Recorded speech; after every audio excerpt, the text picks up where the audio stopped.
Hello lovely student, तो कैसे हो सभी। आज हम लोग बात करेंगे चैप्टर नंबर 20 जिसका नाम है लोकोमोशन एंड मोमेंट।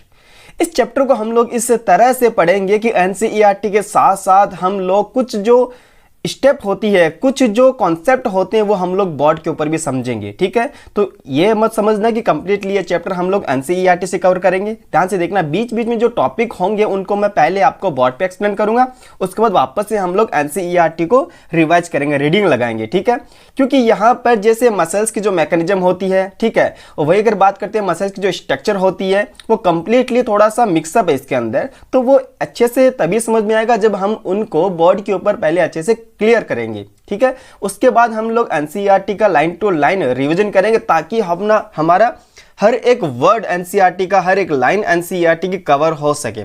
इतना क्लियर हो गया? ओके, तो आज का वीडियो जो होगा one of the best video रहने वाला है एनसीईआरटी एक्सप्लेनेशन का।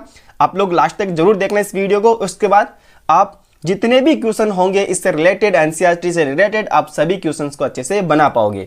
तो चलिए स्टार्ट करते हैं हम लोग गमन एवं संचलन। तो पहले इन दोनों वर्ड्स का मतलब क्या होता है वही जान लेते हैं। ओके, गमन एवं संचलन। देखो, गमन को हम लोग इंग्लिश में बोलते हैं लोकोमोशन और संचलन को हम लोग बोलते हैं मूवमेंट। लोकोमोशन, संचलन को हम लोग क्या बोलते हैं इसके अंदर? मूवमेंट हम लोग बोलते हैं। ओके, ठीक है। गमन का मतलब क्या होता है? हमको वो स्पेस छोड़ना पड़ता है। ठीक है, हमको वो जगह छोड़ना पड़ता है। जैसे मैं आपको बात करता हूं, दोनों के अंदर एक एग्जांपल लेके चलते हैं। मान लो आप लोग डांस कर रहे हो। कुछ डांसर तो ऐसे होते हैं जो एक जगह खड़ा रहता है, अपने पैरों को हिलाए बगैर सिर्फ अपने हाथों को मूवमेंट कराता रहता है और स्लो मोशन के अंदर बस वो डांस करता रहता है। ठीक है, उसको बोलते हैं हम लोग संचलन यानी कि मूवमेंट। यानी वो अपनी जगह को नहीं छोड़ रहा है, बस अपने हाथ और पैरों का मूवमेंट ही वो कर रहा है। गमन का मतलब क्या होता है? कुछ डांसर ऐसे होते हैं जो कंप्लीट स्टेज कवर कर लेते हैं, कभी इधर गिरते हैं कभी उधर गिरते हैं। ठीक है, वो होता है लोकोमोशन, यानी कि वो एक जगह से दूसरी जगह मूव करते रहते हैं। जब वो एक जगह से दूसरी जगह मूव करते हैं तो ऑब्वियस सी बात है उनके हाथ पैर भी हिलेंगे। ठीक है, हाथ पैर हिलने का मतलब क्या हो गया? उनके अंदर हमको संचलन भी देखने को मिलेगा। यानी जितने भी गमन होते हैं, जितने भी जो लोकोमोशन होते हैं, उन सभी के अंदर क्या रहता है? मूवमेंट रहता है। लेकिन सभी मूवमेंट के अंदर हमको लोकोमोशन नजर नहीं आते हैं। ये पॉइंट क्लियर हो गया? ओके, बाकी सारे पॉइंट हम लोग इस एनसीईआरटी के अंदर रीडिंग लगाएंगे, तब वापस हम लोग इनको देख लेंगे। तो सबसे पहले बात करते हैं संचलन।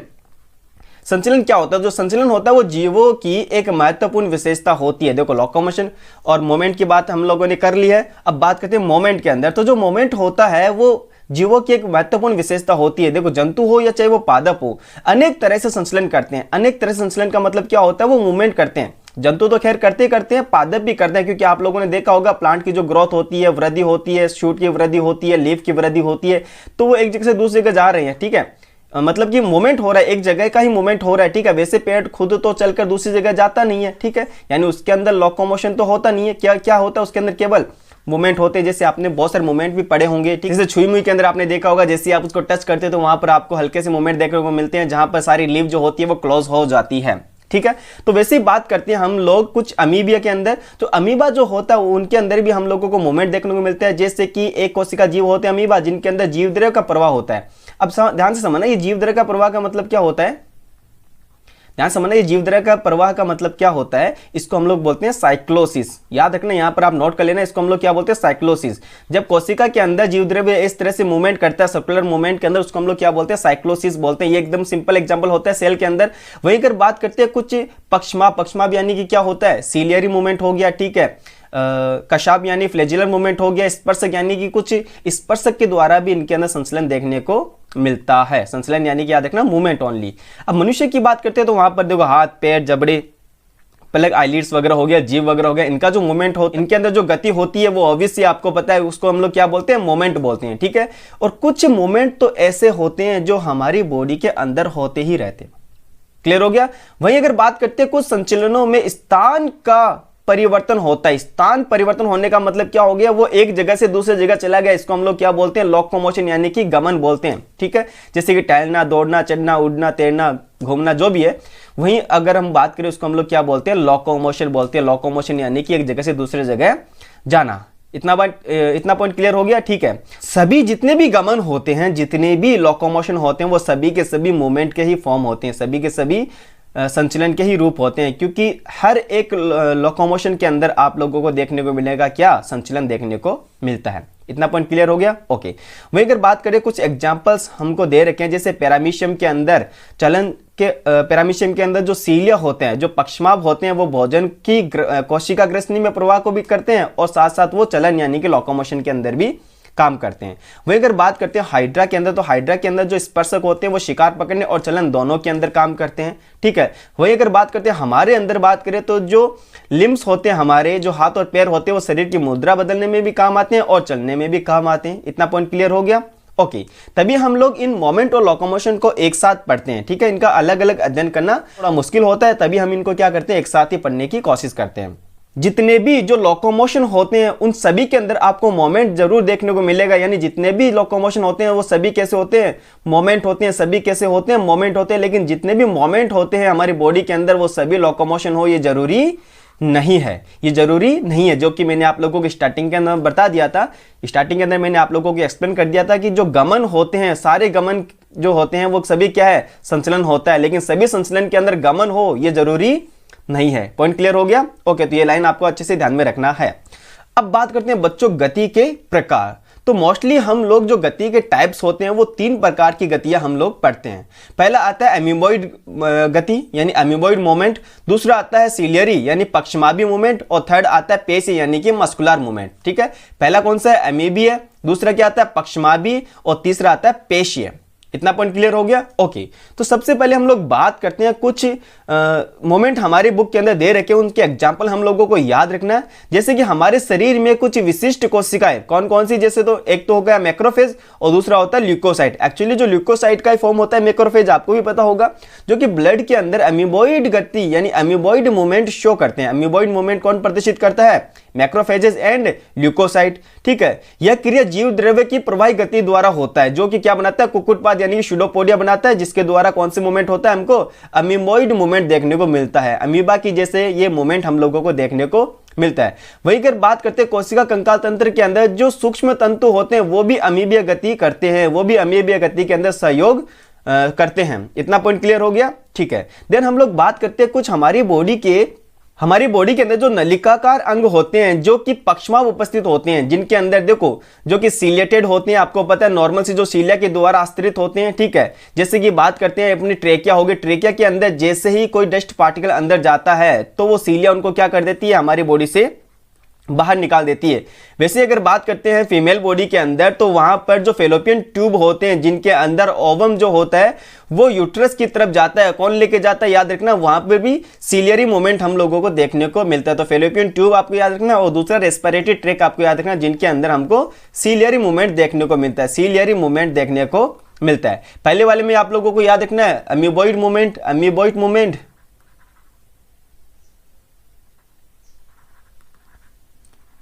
ठीक है, अमीबॉइड मूवमेंट किसमें होता है बच्चों, याद रखना, वेरी वेरी इंपॉर्टेंट है, डब्ल्यूबीसी के अंदर। किसमें होता है ये, डब्ल्यूबीसी के अंदर होता है। सेकंड हमने सीलियरी जो मूवमेंट देखा था वो किसके अंदर देखा था, एक तो रेस्पिरेटरी ट्रैक के अंदर और दूसरा हम लोगों ने देखा था फेलोपियन ट्यूब के अंदर। इतना पॉइंट क्लियर हो गया। ओके, देन हम लोग बात करते हैं पेशीय गति। पेशीय गति का मतलब क्या होता है, मस्कुलर मूवमेंट।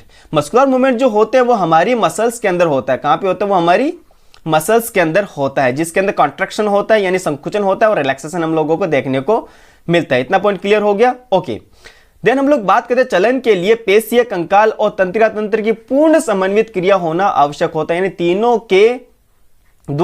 के समन्वय क्रिया के द्वारा ही हम एक जगह से दूसरी जगह चल सकते हैं। चलन की जो प्रोसेस होती है वो होती है। क्लियर हो गया इतना। ओके, चलन और मूवमेंट जितने भी जो प्रोसेस होती है वो तीनों के द्वारा ही होती है। ठीक है, इसके अंदर इस चैप्टर के अंदर हम इसी की क्रियाविधि को पढ़ेंगे, इसी के जो संरचना होती है उसके बारे में पढ़ेंगे। तो सबसे पहले स्टार्ट करते हैं हम लोग मसल्स यानी कि पेशी। अब ये जो पेशी होती है, अब ये जो मसल्स होती है, ये मैं पहले आप लोगों को बोर्ड के ऊपर पूरा एक्सप्लेन करूंगा। ठीक है, उसके बाद हम लोग तीनों मसल्स को 1 बाय 1 देखने वाले हैं। एक तो वॉलेंट्री मसल्स होती है, दूसरा इनवॉलेंट्री होती है और तीसरी कार्डिक मसल्स होती है। ठीक है, तीसरी कौन सी है, नीचे कार्डिक मसल है। तीनों का मैं आपको पहले बोर्ड के ऊपर थोड़ा सा एक्सप्लेन करूंगा ताकि आप लोगों के अंदर माइंड के अंदर ये पूरा सेट हो जाए कि इस एनसीईआरटी के अंदर कौन सी लाइन में कौन सा टर्म्स दे रखा है और इस टर्म्स का मतलब क्या होता है। तो थोड़ा सा स्टार्टिंग के अंदर मैं आप लोगों को बता देता हूं कि जो पेशी होती है वो एक विशेष प्रकार के उत्तक उत्तक की बात करें तो बच्चों याद रखना कौन सा उत्तक आप लोगों को याद रखना है, ये संयोजी उत्तक की बनी होती है। इसकी उत्पत्ति जो होती है वो कैसे होती है, मीजोड्रम होती है, मीजोड्रमल होता है उत्पत्ति के अंदर, ठीक है। अपवाद भी आप लोग याद रख सकते हो, एक्सेप्शन भी होता है जिसके अंदर एक तो आइरिस होता है, आइरिस, और दूसरी होती है सीलियरी बॉडी। अगर आप लोगों ने नोट्स पढ़े होंगे तो आपको याद होगा सीलियरी बॉडी। इनका जो ओरिजिन होता है, इनकी जो उत्पत्ति होती है वो एक्टोड्रम से होती है, एक्टोड्रम से होती है। बाकी जितने भी जो मसल्स होते हैं उनकी जो ओरिजिन होता है वो कैसे होता है, मीजोड्रम से होता है। ये पॉइंट क्लियर हो गया, ओके। अब जो मसल्स होती है वो हमारी बॉडी वेट का 40 to 50% हिस्सा होती है।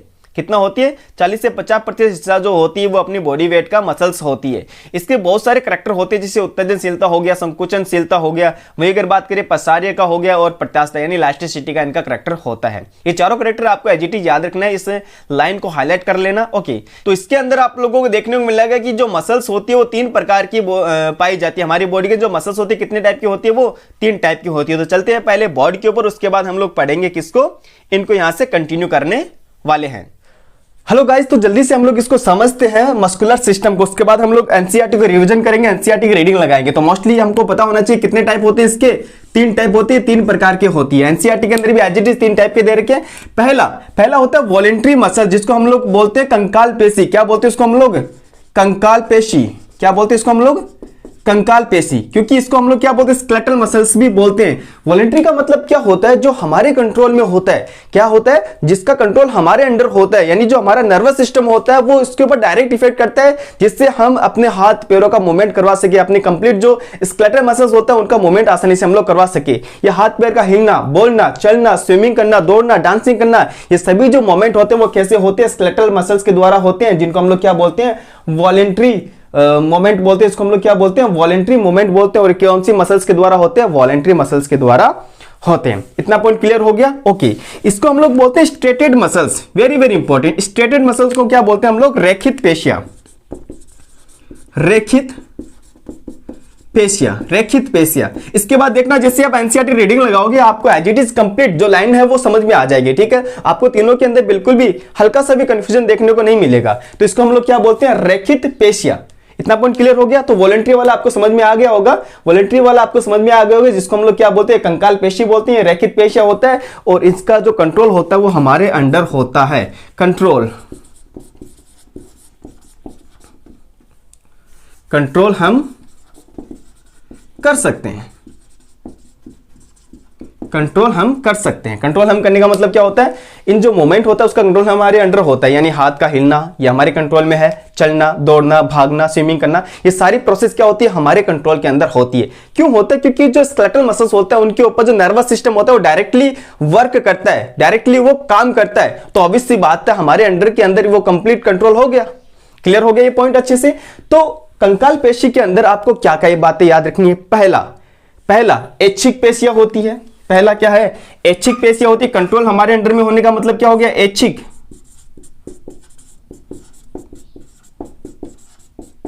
क्या है, ऐच्छिक पेशियां होती है, पहला पॉइंट। दूसरा पॉइंट आपको याद रखना, ये रेखित पेशियां होती है, स्ट्रेटेड मसल्स, यानी ये रेखित पेशियां होती है, ओके। वही अगर बात करते हैं, इनको हम लोग क्या बोलते हैं, कंकाल पेशी बोलते हैं। और मोस्ट ऑफ जो मसल्स होती है वो हमारी बॉडी के अंदर स्केलेटल मसल्स ही होती है। क्या होती है, हमारी बॉडी के अंदर स्केलेटल मसल्स ही होती है। तो ये सारे पॉइंट आपको समझ में आ गए होंगे, ठीक है, सारे पॉइंट आपको समझ में आ गए होंगे, ठीक है। वॉलेंट्री का मतलब होता है ऐच्छिक, ठीक है। स्टेटेड का मतलब होता है रेखित, ओके। स्टेटेड का मतलब क्या होता है, रेखित होता है। ये सारे पॉइंट क्लियर हो गया, ओके। एग्जांपल आप लोग देख लेना, जैसे मैंने अभी आपको बताया कंप्लीट बॉडी का जो मूवमेंट होता है वो इसी के द्वारा होता है। इनवॉलेंट्री की बात करते हैं, इनवॉलेंट्री को हम लोग हिंदी में बोलते हैं अनैच्छिक। क्या बोलते हैं, अनैच्छिक।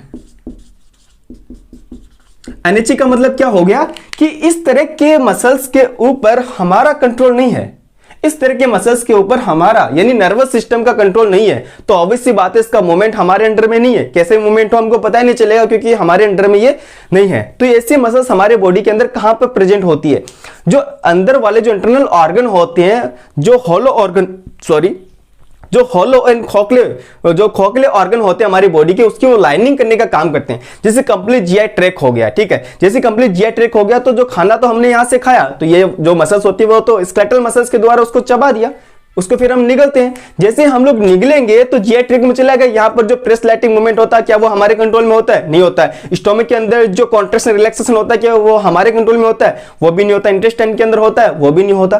तो हमारे अंडर के अंदर कंप्लीट जो जीआई ट्रैक्ट होता है उसका कंट्रोल नहीं होता, उसके मोमेंट का कंट्रोल नहीं होता।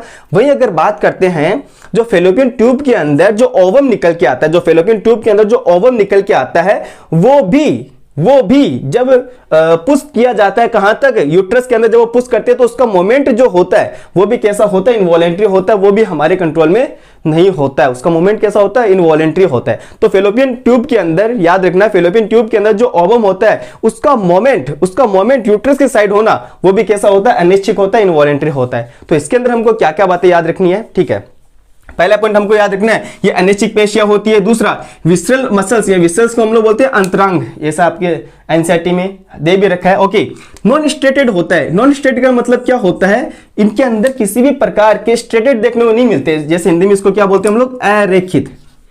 क्या बोलते हैं बच्चों? अरेखित। देखो एनसीईआरटी क्विक रिवीजन का मतलब क्या होता है? क्विक रिवीजन ही होता है। ठीक है, अगर आप लोगों ने एनसीईआरटी एक दो बार अच्छे से पढ़ रखी होगी तो ये कंप्लीट वर्ड है जो आपको समझ में आसानी से आ रहे होंगे। ठीक है, ओके। अरेखित मसल्स होती है। अरेखित होने का मतलब क्या हो गया? ये कैसी रहेगी? स्मूथ रहेगी। स्मूथ को हिंदी में क्या बोलते हैं? चिकनी पेशियां होती है। तो ये सारे वर्ड आपको याद रखना है। ये अनैच्छिक होती है, ये अरेखित होती है और ये चिकनी पेशियां होती है। ये चिकनी पेशियां होती है। सारे टर्म्स याद हो गए। कार्डिक की तरफ चलते हैं। कार्डिक मसल्स, कार्डिक मसल जो होता है वो ऑलरेडी कहां पे होता है? ओनली एंड ओनली ये कहां पर होता है? हार्ट में होता है। तो हार्ट के अंदर जो मसल्स होती है उसको हम लोग क्या बोलते हैं? कार्डिक मसल्स बोलते हैं। अब इन मसल्स की क्या खास बात है? देखो इन मसल्स के अंदर जो फंक्शन होते हैं वो तो होते हैं इनवॉलेंट्री के जैसे, अनैच्छिक जैसे, और जो स्ट्रक्चर होती है इनका वो किसके जैसे होता है? वॉलेंट्री जो मसल्स होती है उनके जैसे। यानी कि इनवॉलेंट्री का मतलब क्या हो गया? जो फंक्शन होता है ये अनैच्छिक जैसा होता है। अनैच्छिक यानी इनका कंट्रोल हमारी बॉडी नहीं कर सकती या हम इनका कंट्रोल नहीं कर सकते। नॉर्मल सी बात है, नर्वस सिस्टम का कंट्रोल इनके ऊपर नहीं रहेगा तो भी ये कैसी होगी? अनैच्छिक हो गई। लेकिन इनके अंदर हमको बैंड नजर आते हैं, इनके अंदर हमको धारियां नजर आती है, मतलब ये कैसा हो गया? वॉलेंट्री हो गया। स्ट्रक्चर कैसी है इनकी? वॉलेंट्री जैसी, क्योंकि वॉलेंट्री में स्ट्रक्चर कैसी होती है? स्ट्रक्चर होती है रेखित। कैसी होती है? रेखित। तो इनकी स्ट्रक्चर तो कैसी हो जाएगी? रेखित हो जाएगी। तो ये जो पेशियां होती है वो रेखित पेशियां होती है तथा अनैच्छिक पेशियां होती है। दोनों पॉइंट याद रखना। कार्डिक मसल्स की जो पेशियां होती है, हृदय पेशी जो होती है वो रेखित पेशी होती है और अनैच्छिक पेशी होती है। तो चलते हैं अपने एनसीईआरटी की तरफ। तो जैसे कि हम लोगों ने बोर्ड के ऊपर देखा था, पहली मसल्स थी कौन सी? कंकाल पेशी। देखो आप लोग जब इनको समझोगे तो आपको बहुत ही शॉर्ट और स्वीट तरीके से ये समझ में आ जाएगा। कंकाल पेशी की बात करते हैं, इसको हम लोग क्या बोलते हैं? Voluntary muscles. जैसे मैंने अभी आपको बोर्ड पे बताया था, वॉलेंट्री मसल्स क्यों बोलते हैं? क्योंकि इनका जो कंट्रोल होता है वो हमारे अंडर में आता है। इनका जो पूरा कंट्रोल होता है वो हमारे अंडर में होता है। जैसे हम हाथ को मूवमेंट कर रहे हैं, हम लोग चल रहे हैं, हम लोग बोल रहे हैं, तो ये जो मूवमेंट होता है वो कौन सा होता है? वॉलेंट्री मसल्स के द्वारा ही हो रहा है। वॉलेंट्री का मतलब क्या हो गया? इसका कंट्रोल हम लोग आसानी से कर सकते हैं। ठीक है, तो आप इसको रीड आउट करते हैं अच्छे से। शारीरिक कंकाल अवयवों के निकट संपर्क में होता है। सूक्ष्मदर्शी द्वारा देखने पर इसमें क्या प्रेजेंट होती है? धारियां, जिसको मैंने क्या बोल रहा था? स्ट्रेटेड मसल्स मैंने जिसको बोला था। ठीक है, तो इसमें क्या नजर आती है? हमको बैंड नजर आती है, हमको धारियां नजर आती है। इसीलिए हम इसको क्या बोलते हैं? रेखित पेशी बोलते हैं। बच्चों याद रखना, इसीलिए हम लोग इसको क्या बोलते हैं? स्ट्रेटेड मसल्स हम लोग बोलते हैं। स्टमक कर लेना, स्ट्रेटेड मसल्स। चूंकि इन क्रियाओं का नियंत्रण जो होता है वो तंत्रिका तंत्र के द्वारा होती है, इसलिए हम इसको क्या बोलते हैं? वॉलेंट्री मसल्स बोलते हैं। ठीक है, इनको हम लोग क्या बोलते हैं? वॉलेंट्री मसल्स बोलते हैं। मुख्य रूप से चलन क्रिया, लोकोमोशन एंड मूवमेंट के अंदर या फिर शरीर की मुद्रा बदलने के अंदर ये सहायक करते हैं। ये पॉइंट क्लियर हो गया? ओके। तो कंकाल पेशी के अंदर हम लोगों को क्या क्या याद रखना है? यहां पर जरूर नोट करना, यहां पर जरूर नोट करना।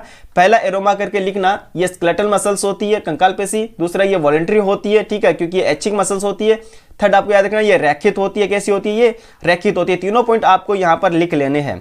देन सेकंड जो मसल्स आती है, सेकंड जो पेशी आती है, उनको हम लोग बोलते हैं इनवॉलेंट्री। क्या बोलते हैं इसको हम लोग? इनवॉलेंट्री। इनवॉलेंट्री का मतलब क्या होता है? अनैच्छिक। क्या बोलते हैं हम लोग इसको? अनैच्छिक। अनैच्छिक इसलिए बोलते हैं क्योंकि इनका कंट्रोल हमारे अंदर नहीं होता है, हमारे अंडर के अंदर इनका कंट्रोल नहीं होता है। अंतरिंग पेशियां जो होती है, जैसे मैंने अभी आपको बताया था बोर्ड के ऊपर, इसको हम लोग बोलते हैं विसरल मसल्स। क्या बोलते हैं इसको हम लोग? Visceral muscles.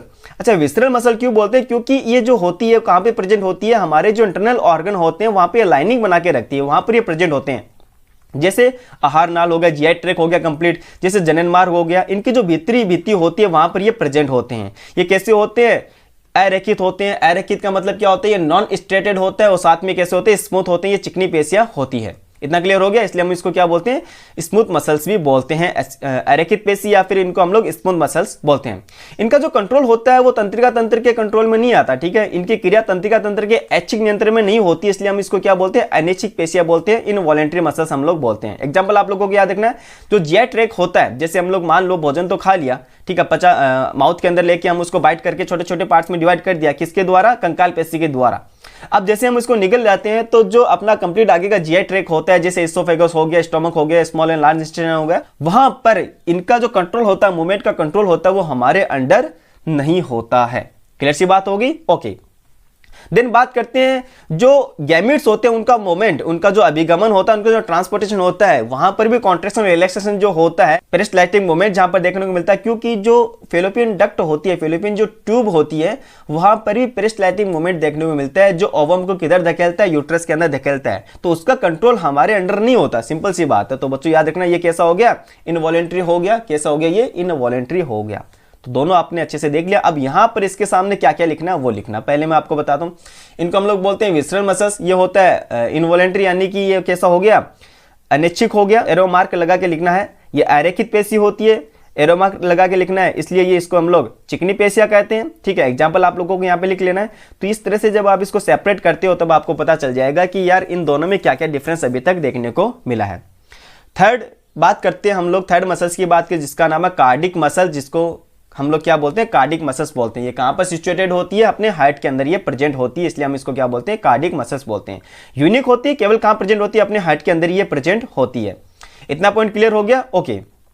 अब इसके अंदर जैसे मैंने अभी आपको वर्ड में बताया था कि इनके जो फंक्शन होते हैं वो तो इनवॉलेंट्री जैसे होते हैं, और इनका जो स्ट्रक्चर होता है वो कैसा होता है? वॉलेंट्री के जैसा होता है। इनवॉलेंट्री का मतलब क्या होता है? अनैच्छिक, यानी कि इनकी जो क्रिया होती है वो हमारे कंट्रोल में नहीं होती है, कि ये किस तरह से फंक्शन करना है, इनकी हार्ट बीट जो कंट्रोल कर सकते हैं वो हमारे अंडर में बिल्कुल भी नहीं होता है, ठीक है। तो इनका जो स्वभाव होता है वो तो कैसा होता है? अनैच्छिक होता है, लेकिन इनकी जो स्ट्रक्चर होती है वो कैसी होती है? वॉलेंट्री टाइप की होती है। वॉलेंट्री के अंदर हम लोगों ने देखा था रेखित। क्या देखा था? स्ट्रक्चर इसकी रेखित, यानी इसकी जो पेशियां होती है वो कैसी होती है? रेखित पेशी होती है। तो बच्चों याद रखना, यहां पर आप इसके अंदर भी नोट कर लेना क्या क्या नोट करना है। हार्ट की जो मसल्स होती है वो रेखित पेशियां होती है। कैसी होती है? वो रेखित पेशियां होती है। और साथ साथ आपको लिखना पड़ेगा ये अनैच्छिक स्वभाव की होती है, इनका कंट्रोल हमारे अंडर नहीं होता है। तो आई होप तीनों के अंदर आपको जो अंतर है वो पता चल गया होगा।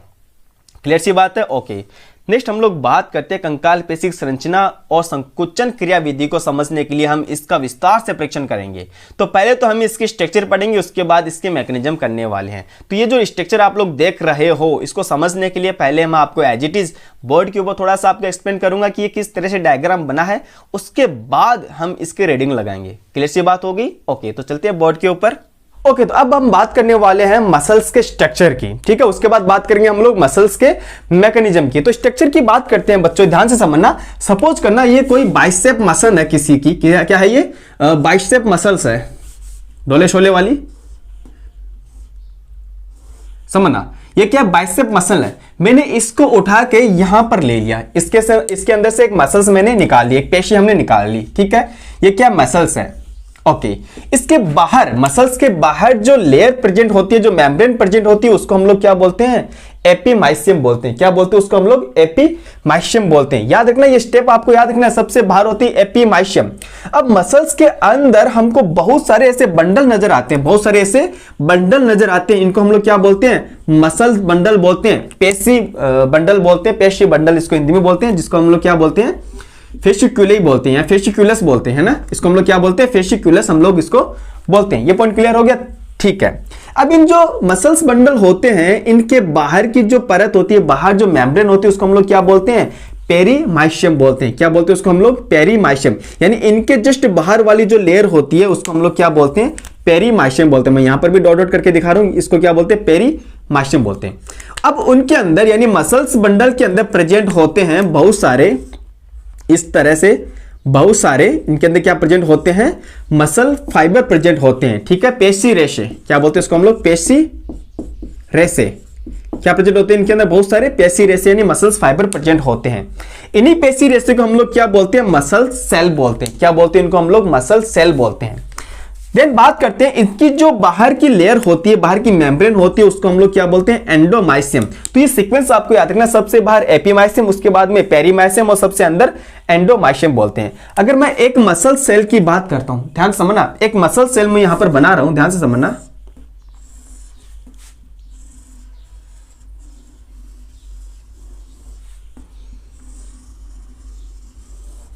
ओके, ये दिख रहा होगा ना, ठीक है, दिख रहा है आपको।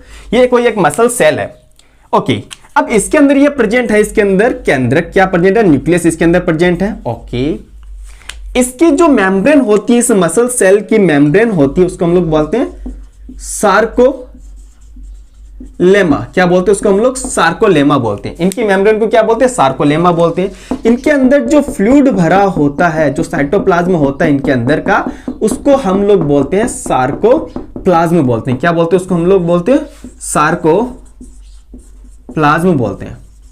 ये पॉइंट भी क्लियर हो गया, यानी कि आपको सार्को टर्म्स यूज करना है बस इसके लिए। ओके, अब इनके अंदर जो माइटोकॉन्ड्रिया होता है, इनके अंदर जो माइटोकॉन्ड्रिया हमको नजर आता है, उसको हम लोग क्या बोलते हैं बच्चों, याद रखना, सार्कोसोम बोलते हैं। क्या बोलते हैं उसको हम लोग, सार्कोसोम बोलते हैं। देखो एनसीईआरटी के सारे एक एक वर्ड आपका क्लियर हो जाएगा, बस आप यहां पे फोकस दे लीजिए। ये क्या प्रेजेंट है, न्यूक्लियस प्रेजेंट है, ठीक है। इनके अंदर जो एंडोप्लाज्मिक रेटिकुलम होती है, इनके अंदर जो एंडोप्लाज्मिक रेटिकुलम होती है वो कौन सी होती है, याद रखना, दो टाइप की होती है, वैसे हम लोगों ने पढ़ा था। एक तो रफ एंडोप्लाज्मिक रेटिकुलम और दूसरी होती है स्मूथ एंडोप्लाज्मिक रेटिकुलम। तो इनकी जो एंडोप्लाज्मिक रेटिकुलम होती है वो होती है स्मूथ एंडोप्लाज्मिक रेटिकुलम। कौन सी होती है, स्मूथ एंडोप्लाज्मिक रेटिकुलम, जिसको हम लोग क्या बोलते हैं, सार्कोप्लाज्मिक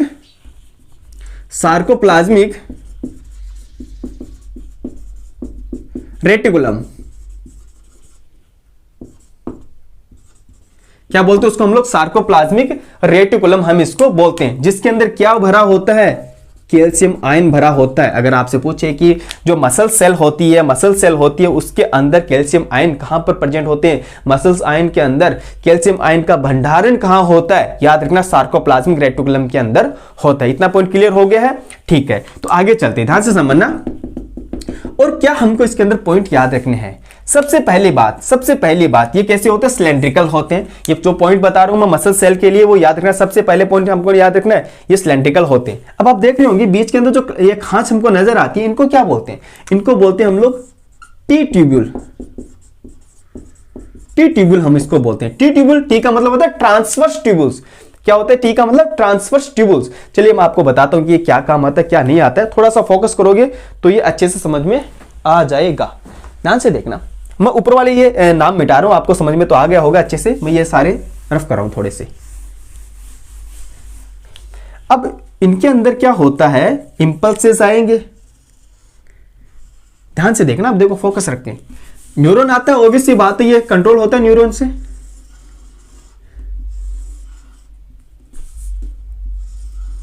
ओके, ये होता है एक्सोन टर्मिनल वाला पार्ट, ये होता है एक्सोन टर्मिनल वाला पार्ट। और इसके अंदर भरा होता है न्यूरोट्रांसमीटर, जिसको क्या बोलते हैं हम लोग, एसिटिलकोलिन।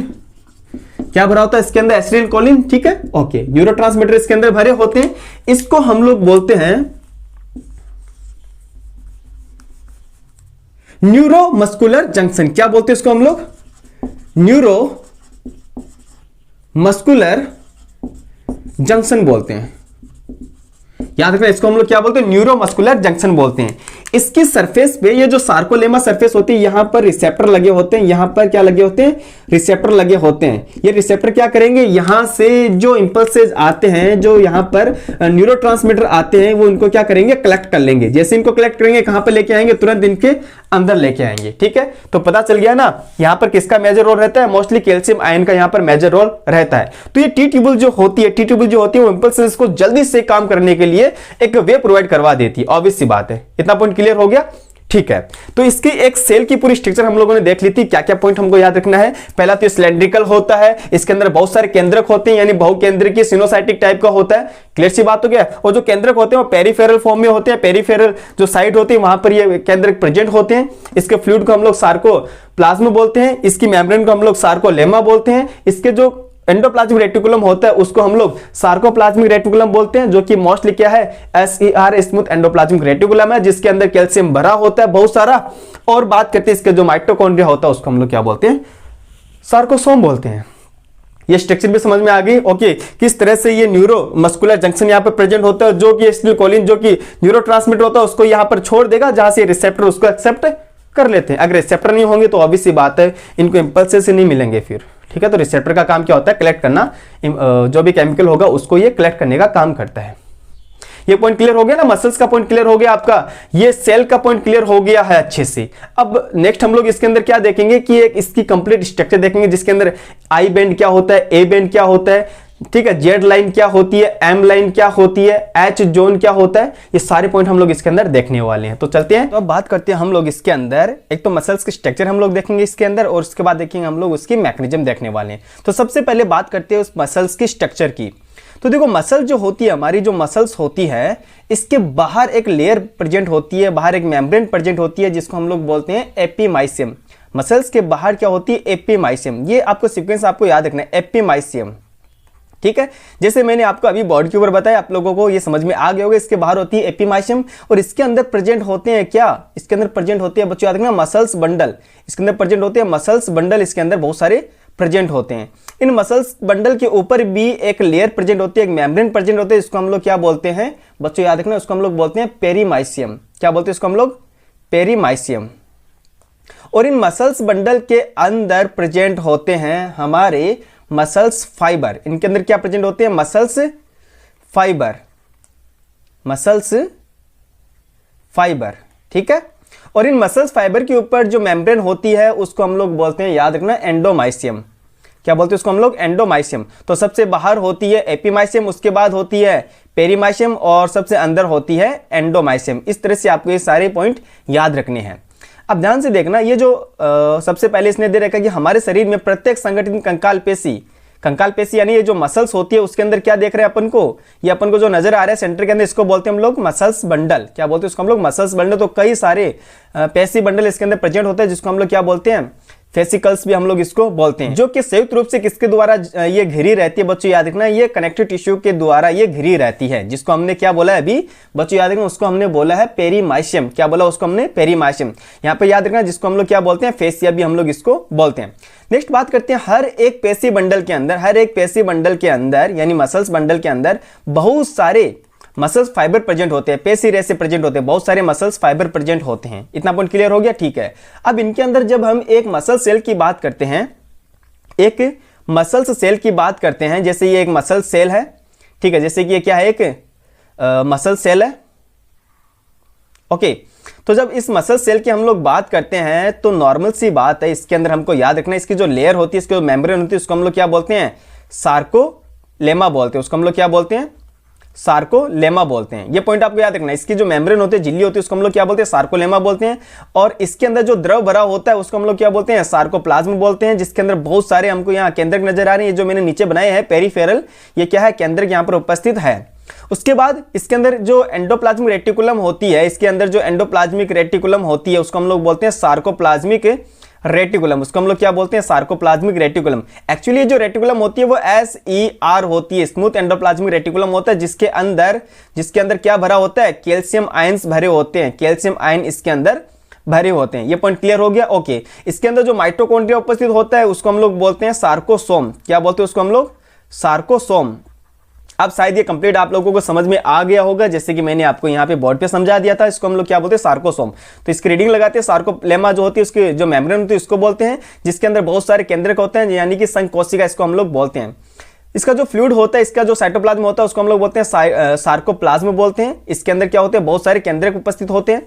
अंत प्रद्रव जालिका, जिसको हम लोग एंडोप्लाज्मिक रेटिकुलम बोलते हैं, वो इसके अंदर कहलाती है सार्कोप्लाज्मिक रेटिकुलम। क्या कहलाती है इसके अंदर, सार्कोप्लाज्मिक रेटिकुलम, जो कि कैल्शियम आयनों का भंडार गृह है। इसके अंदर बहुत सारे हमको कैल्शियम आयन देखने को मिलते हैं। ये पॉइंट क्लियर हो गया, ओके। अब हम लोग बात करने वाले हैं इसके अंदर मायोफिलामेंट की बात करने वाले। किसकी बात करेंगे अब यहां पर हम लोग, मायोफिलामेंट। तो जो मायोफिलामेंट होते हैं ये दो टाइप के होते हैं, एक तो होता है थिन मायोफिलामेंट, एक होता है थिक मायोफिलामेंट। थिन मायोफिलामेंट, एक होता है थिक मायोफिलामेंट।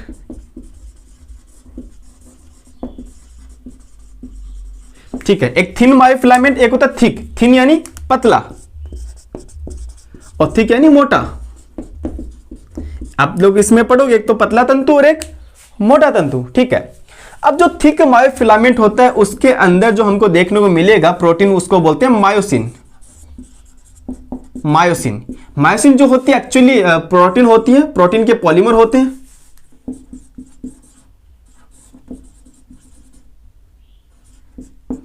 क्या होते हैं? पॉलीमर होते हैं। किसकी बनी होती है? प्रोटीन्स की। याद रखना ये प्रोटीन क्यों है।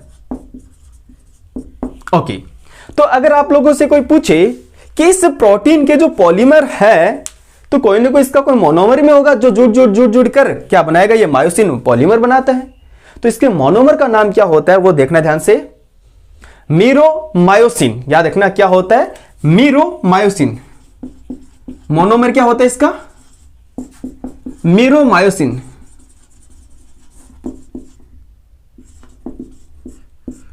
मीरोमायोसिन।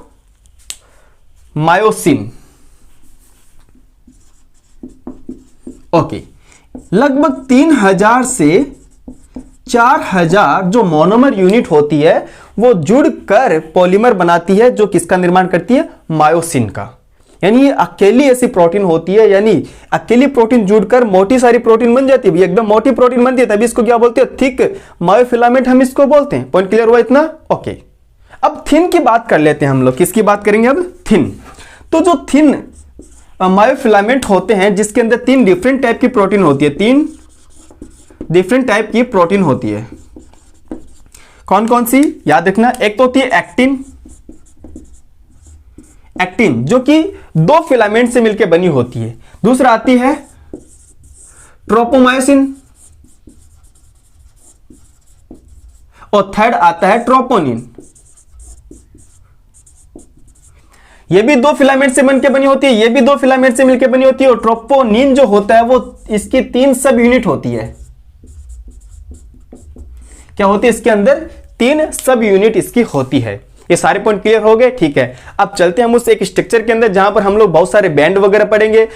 जो मोटे तंतु होते हैं वो पढ़ेंगे, थिन यानी जो पतले तंतु होते हैं वो पढ़ेंगे, लाइंस वगैरह पढ़ेंगे। ठीक है, आइसोट्रोपिक एनाइसोट्रोपिक क्या होता है वो सारी बातें डिस्कस करने वाले हैं। तो चलिए बात करते हैं हम उनकी। ये रफ कर देते हैं फिर। ओके,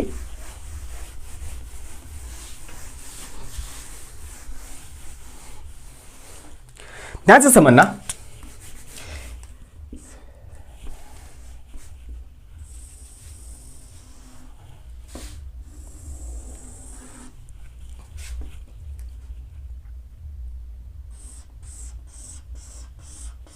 ये जिगजैग लाइन जो आपको दिख रही है इसको बोलते हैं हम लोग जेट लाइन। ठीक है, इसको क्या बोलते हैं हम लोग? जेट लाइन बोलते हैं।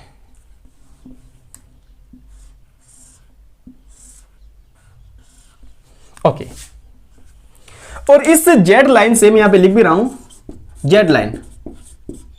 इस जेड लाइन से डायरेक्टली कनेक्ट होते हैं, डायरेक्टली जुड़े होते हैं एक्टिन फिलामेंट। ठीक है, इसके अंदर भी क्या जुड़े हुए? एक्टिन वाले जुड़े हुए हैं। इसमें भी क्या जुड़े हुए हैं? एक्टिन जुड़े हुए हैं। ध्यान से समझते हो चलना, हर एक चीज यहां पर क्लियर हो जाएगा। एनसीईआरटी हर एक वर्ड आपका क्लियर यहां पर होने वाला है। इतना पॉइंट क्लियर हो गया? ठीक है, ये भी जेड लाइन है।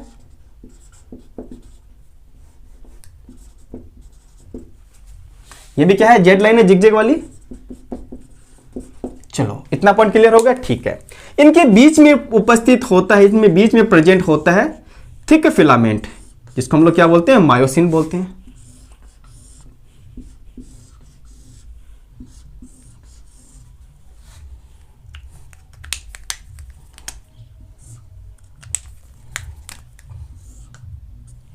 क्या प्रेजेंट होता है? ये मायोसिन, यानी कि ये थिक फिलामेंट हम लोगों को देखने को मिल रहा है। बोलिए, ये पॉइंट क्लियर हो गया? ठीक है, ध्यान से समझना। जब यहां पर माइक्रोस्कोप से देखा जाता है, माइक्रोस्कोप से जब इसको देखा जाता है, यानी इसके अंदर कोई ना कोई लाइट पेनिट्रेट होती है, उस कंडीशन में क्या होती है? ये जो मोटे तंतु होते हैं ये यहां से लाइट को पास आउट नहीं होने देते हैं। इसको हम लोग क्या बोलते हैं? Dark zone. क्या बोलते हैं इसको हम लोग? Dark zone. ये क्या होता है, डार्क जोन होता है। और ये जो पतले तंतु होते हैं यहां से आसानी से लाइट पेनिट्रेट कर जाती है, इसको हम लोग क्या बोलते हैं, लाइट जोन। लाइट जोन हम इसको बोलते हैं। ये डार्क जोन हो गया, ये वाला लाइट जोन हो गया। तो जहां पर जितनी दूरी के अंदर डार्क जोन बनता है उसको हम लोग क्या बोलते हैं, ए जोन बोलते हैं। क्या बोलते हैं उसको हम लोग, ए जोन बोलते हैं। और जितनी दूरी के अंदर ये लाइट जोन बनता है उसको हम लोग क्या बोलते हैं, आई जोन बोलते हैं। क्या बोलते हैं उसको हम लोग, आई जोन बोलते हैं। आई होप आपको नीचे दिख रहा होगा, ठीक है, आई जोन हम इसको बोलते हैं। ये पॉइंट क्लियर हो गया, ओके। उसके बाद ध्यान से समझना, इसके जो सेंटर के अंदर जो लाइन होती है जो कि दोनों मायोसिन, जो इस मायोसिन प्रोटीन को डिफरेंट कर रही है उसको हम लोग क्या बोलते हैं, एम लाइन। एम लाइन, इसको हम लोग क्या बोलते हैं, एम लाइन। ये तो होती है जेड लाइन, इसको हम लोग क्या बोलते हैं, एम लाइन बोलते हैं। इतना पॉइंट क्लियर हो गया, ठीक है। जितनी डिस्टेंस के अंदर, जिस दूरी के अंदर हमको एक्टिन प्रोटीन देखने को नहीं मिलते हैं, जिस दूरी के अंदर हमको एक्टिन प्रोटीन देखने को नहीं मिलते हैं उसको हम लोग बोलते हैं एच जोन। एच मतलब ये साइंटिस्ट के नाम से लिया गया, हैंसन, ठीक है, एच जोन हम इसको बोलते हैं। ये प्रीवियस ईयर में क्वेश्चन भी आया गया कि एच जोन के अंदर आपको एक्टिन फिलामेंट देखने को नहीं मिलते हैं, ठीक है, एक्टिन फिलामेंट आपको देखने को नहीं मिलते हैं। इतना पॉइंट क्लियर हो गया, ठीक है। तो बच्चों ध्यान से समझना, ये तो हो गई आई जोन, यानी ये वाला आई हो गया तो इधर वाला भी क्या हो गया, आई जोन हो गया, ठीक है। ये वाला भी कैसा हो गया, आई जोन। तो मैं इधर वाले की बात कर रहा हूं, ध्यान से समझना। अगर मैं इसको डिवाइड करता हूं, क्योंकि हमको यहां पर एक सार्कोमियर की लंबाई चाहिए, उस सार्कोमियर के लेंथ के अंदर क्या क्या चीजें आ रही है वो चेक करना है। तो यहां से यहां तक की जो डिस्टेंस होती है उसको हम लोग क्या बोलते हैं, सार्कोमियर बोलते हैं। क्या बोलते हैं उसको हम लोग, सार्कोमियर बोलते हैं। ये सार्कोमियर हो गया। अब सार्कोमियर की जो यूनिट होती है वो किन किन से मिलकर बना होता है, अब आप लोगों को आसानी से देखने से पता चल जाएगा। ये कंप्लीट तो होता है आई जोन, लेकिन हमको यहां पर केवल हाफ ही लेना है इसका, तो क्या हो जाएगा, I/2। ये I/2 हो गया, ठीक है, प्लस ए वाला जोन कंप्लीट आ रहा है, ए वाला जोन कंप्लीट आ रहा है, ठीक है, प्लस आई जो होगा जोन यहां पर हाफ इसका आ जाएगा, तो ये क्या हो जाएगा, I/2 हो गया। ये पॉइंट क्लियर हो गया होगा अभी तो देखने से, ठीक है। तो ध्यान से समझना, आप लोगों को सारे पॉइंट क्लियर हो गए होंगे। एच जोन क्या होता है, जेड जोन क्या, जेड लाइन क्या होती है, एम लाइन क्या होती है, ए जोन क्या होता है, आई जोन क्या होता है, एच जोन याद रखना, एच जोन, हैंसन जोन याद रखना इसको, जिसके अंदर हमको एक्टिन प्रोटीन देखने को नहीं मिलती है। एक्टिन वाले जो पतले वाले फिलामेंट होते हैं वो यहां पर नहीं मिलते। सेकंड थिंग मैं आपको बताता हूं, ये जो मायोसिन फिलामेंट हो गया, एक्टिन फिलामेंट हो गया, इनकी लेंथ एज इट इज रहती है। जब ये कॉन्ट्रैक्ट होते हैं तो ये इनकी लेंथ नहीं होती, ये पूरा कॉन्ट्रैक्ट होता है। लेंथ जो होती है, इनकी लंबाई जो होती है वो एज इट इज रहती है, इनकी लेंथ वेरी नहीं करती। इनकी लेंथ जो होती है वो चेंज नहीं होती। ये लेंथ इतनी कितनी है तो इतनी कितनी किसके की ऐसे नहीं कि इस तरह से हो रहा है, ऐसे नहीं होगा, ये इस तरह से मूव करता है, पूरा का पूरा खिसकता है। तो इनकी लेंथ जो होती है वो वेरी नहीं करती, लेंथ जो होती है वो शॉर्टन एंड लॉन्गर नहीं होता है। इतना पॉइंट क्लियर हो गया, ठीक है। तो ये सारे पॉइंट आपको क्लियर हो गए। चलो एनसीईआरटी इसको रीड आउट करते हैं, एनसीईआरटी से इसको पढ़ते हैं। ओके, तो अब हम लोग बात करेंगे इसके कंप्लीट एक्टिन मायोसिन प्रोटीन्स के बारे में, इसके अंदर जानने वाले हैं। तो ध्यान से पढ़ना, पेशी रेशा जो होता है एक विशेषता पेशी द्रव में समांतर रूप से व्यवस्थित अनेक तंतुओं की उपस्थिति है, जिसके अंदर क्या प्रेजेंट होते हैं, मायोफिलामेंट जिसको हमने कहा था, या फिर उसको हमने क्या बोलता है, मायोफाइब्रिल हम लोगों ने कहा था, ठीक है। तो जो मायोफिलामेंट होता है वो दो टाइप के होता है, एक तो थिक मायोफिलामेंट और एक थिन मायोफिलामेंट हम लोगों को देखने को मिलता है। यानी एक तो गहरे वाले जो गहरे बैंड बनाते हैं उनको हम लोग थिन मायोफिलामेंट बोलते हैं, और सॉरी उनको हम लोग थिक मायोफिलामेंट बोलते हैं। याद रखना, गहरे वाले जो बैंड बनाते हैं उसको हम लोग थिक मायोफिलामेंट बोलते हैं, और जो हल्के बैंड बनाते हैं उसको हम लोग क्या बोलते हैं, थिन मायोफिलामेंट बोलते हैं। इतना पॉइंट क्लियर हो गया, ठीक है। जैसे नॉर्मली हम जो इनके मुख्य प्रोटीन पढ़ेंगे, एक तो एक्टिन होता है, दूसरा मायोसिन प्रोटीन होता है। ये एक तरह से क्या है, पॉलीमर होते हैं, जैसे कि मैंने आप लोगों को बता दिया था। हल्के बैंड में एक्टिन होता है जिसको हम लोग आई बैंड बोलते हैं, आई यानी आइसोट्रोपिक, आई यानी आइसोट्रोपिक जिसको हम लोग क्या बोलते हैं, समदैशिक बैंड बोलते हैं। जबकि गहरे बैंड के अंदर ए बैंड आता है जिसको हम लोग क्या बोलते हैं, एन आइसोट्रोपिक यानी कि विषमदैशिक बैंड हम लोग कहते हैं, जिसमें क्या होता है, नॉर्मली मायोसिन प्रेजेंट होता है, थिक जो फिलामेंट होते हैं वो पाए जाते हैं। दोनों प्रोटीन छड़नुमा संरचनाओं में परस्पर समानांतर पेशी रेशक के अनुदैर्ध्य अक्ष के भी समानांतर व्यवस्थित होते हैं। यानी जो फिलामेंट होता है, जो पूरा तंतु होता है, उसके अंदर ये समानांतर फॉर्म में आता है। जैसे कि ये फिलामेंट हो गया, इसके अंदर ये समांतर रूप में इस तरह से ये रहते हैं। इतना पॉइंट क्लियर हो गया, ठीक है। एक्टिन तंतु जो होते हैं वो मायोसिन तंतुओं की तुलना में पतले होते हैं, इसलिए हम इसको क्या बोलते हैं, क्रम से पतले तंतु तो होते हैं एक्टिन वाले, मोटे तंतु होते हैं मायोसिन वाले। प्रत्येक आई बैंड के मध्य में इसे द्विविभाजित करने वाली एक रेखा होती है, इसको हम लोग क्या बोलते हैं, जेड लाइन बोलते हैं। जैसे कि मैंने आपको कहा था पतले तंतु जो होते हैं वो जेड लाइन से जुड़े रहते हैं, जैसे कि हम लोगों ने ऑलरेडी ये डिस्कस कर लिया है। ए बैंड के अंदर मोटे तंतु होते हैं, ए बैंड के अंदर क्या होते हैं, मोटे तंतु होते हैं। ए बैंड के मध्य में एक पतली रेशेदार झिल्ली होती है, इसको हमने क्या बोला था, एम लाइन हम लोगों ने इसको कहा था। इतना भी पॉइंट क्लियर हो गया, ठीक है। पेशी रेशो की बात करें तो पेशी रेशो की पूरी लंबाई के अंदर ए और आई बैंड एकांतर क्रम में व्यवस्थित रहते हैं। पहले ए आएगा, फिर आई आएगा, फिर ए बैंड आएगा, फिर आई बैंड आएगा, ऐसे कंटिन्यूअसली ये चलता रहता है। तो बात करते हैं सार्कोमियर। तो सार्कोमियर क्या होता है बच्चों, याद रखना, सार्कोमियर क्या होता है, जेड लाइन के बीच की दूरी, यानी दो जेड लाइन जो होती है उनके बीच की दूरी होती है, जिसके अंदर हमने देखा था एक तो I/2 प्लस ए प्लस I/2, क्योंकि जेड लाइन होता है वो कंप्लीट आई बैंड जो होता है वहां तक फैला रहता है, तो इसका हमको हाफ ही चाहिए, ठीक है।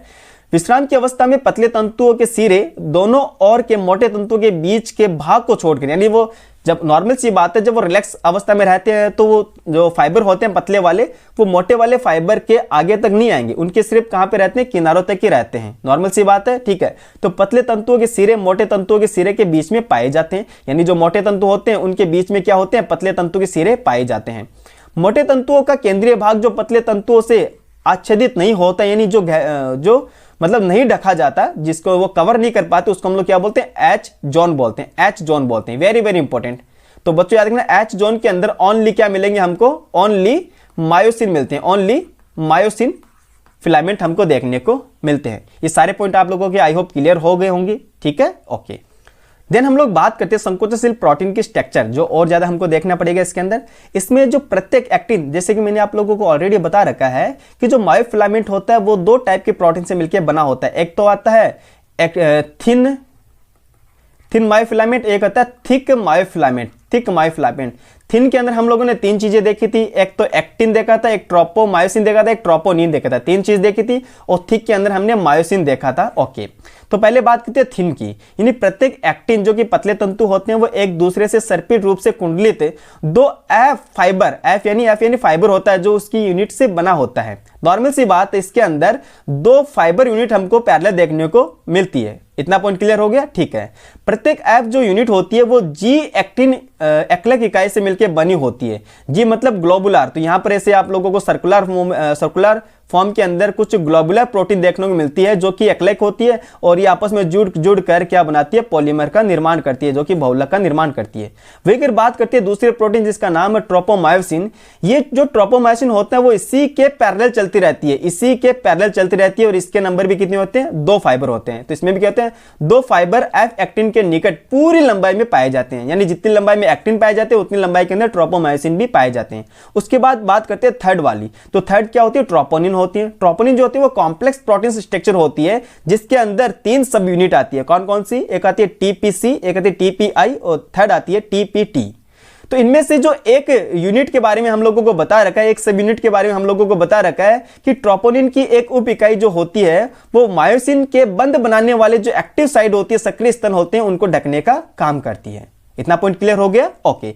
अब बात करते हैं हम लोग मायोसिन यानी कि जो मोटे तंतु होते हैं उनकी बात करते हैं। तो प्रत्येक मायोसिन जो मोटे तंतु होते हैं वो भी एक बहुलक प्रोटीन होती है, जैसे मैंने आपको अभी बता दिया था। उसके मैंने मोनोमर यूनिट भी आप लोगों को बता दी, जिसका नाम क्या था, मेरोमायोसिन। याद रखना, स्टार कर लेना, मेरोमायोसिन के कारण ये मेरोमायोसिन जो होती है वो मोनोमर यूनिट होती है, जिसके कारण ये क्या बनाते हैं, आपस में जुड़कर पॉलीमर बनाते हैं, एक मोटा तंतु बनाती है। प्रत्येक मेरोमायोसिन के दो भाग होते हैं, कौन कौन से, एक तो छोटी भुजा होती है जो कि गोलाकार सिर होता है, और एक क्या होता है, पूंछ वाला पार्ट होता है, टेल वाला पार्ट होता है। देखो सिर को जो हेड वाला पार्ट होता है उसको हम लोग क्या बोलते हैं, HMM बोलते हैं, यानी हैवी मेरोमायोसिन बोलते हैं। वही जो टेल वाला पार्ट होता है जो लाइट वेट का होता है उसको हम लोग बोलते हैं लाइट मेरोमायोसिन बोलते हैं, यानी हल्का मेरोमायोसिन हम लोग कहते हैं। ध्यान से देखना, ये वाला टेल वाला पार्ट हो गया, इसको हम लोग क्या बोलते हैं, LMM बोलते हैं, और ये जो हेड वाला पार्ट होता है इसको हम लोग क्या बोलते हैं, HMM बोलते हैं।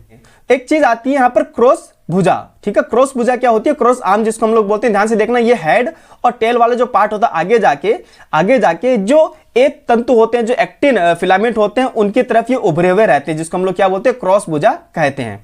गोलाकार सिर जो होता है एक सक्रिय एटीपीज एंजाइम जिसके अंदर प्रेजेंट होता है, जिसमें एटीपी के बंधन स्थल होते हैं। वही अगर बात करें एक्टिन के लिए, जो एक्टिव साइड होते हैं वो भी वहां पर प्रेजेंट होती है। तो ये दोनों चीज आपको याद रखनी। नीचे वाले जो अपन को नजर आ रही है वो तो होता है एटीपी के जो योजी स्थल होते हैं। योजी का मतलब क्या होता है, कनेक्टिंग जो साइड होती है वो।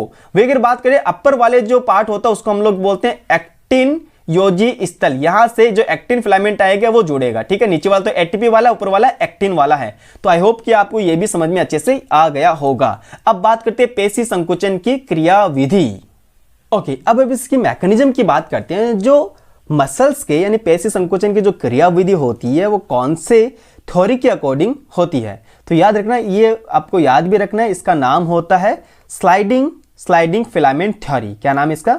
Sliding filament theory. हिंदी में इसको बोलते हैं सर्पी तंतु सिद्धांत। तो इसके अकॉर्डिंग हम लोगों को ये समझाया गया है, ये दिया था हेक्सले ने। ओके, अब बात करते हैं इसके अंदर क्या क्या होता है, क्या क्या नहीं होता। ओके, नॉर्मल सी बात है, जब सीएनएस से कोई इंपल्स आता है, कौन लेके आता है? मोटर न्यूरॉन यहां से लेके आएगा, जिसके अंदर न्यूरोट्रांसमीटर भरे होते हैं। ओके, तो ये जो प्रेरक तंत्रिका यानी जो मोटर न्यूरॉन होता है वो संदेश को लेकर आता है अपनी पेशी के पास, यानी कि मसल्स के पास। जैसे पेशी के पास जो लेके आता है तो पेशी संकुचन का आरंभ यहां से हो जाता है। अब ये किस प्रकार होता है, किस तरह से होता है, ये हम लोग देखते हैं। ध्यान से देखना इस चीज को।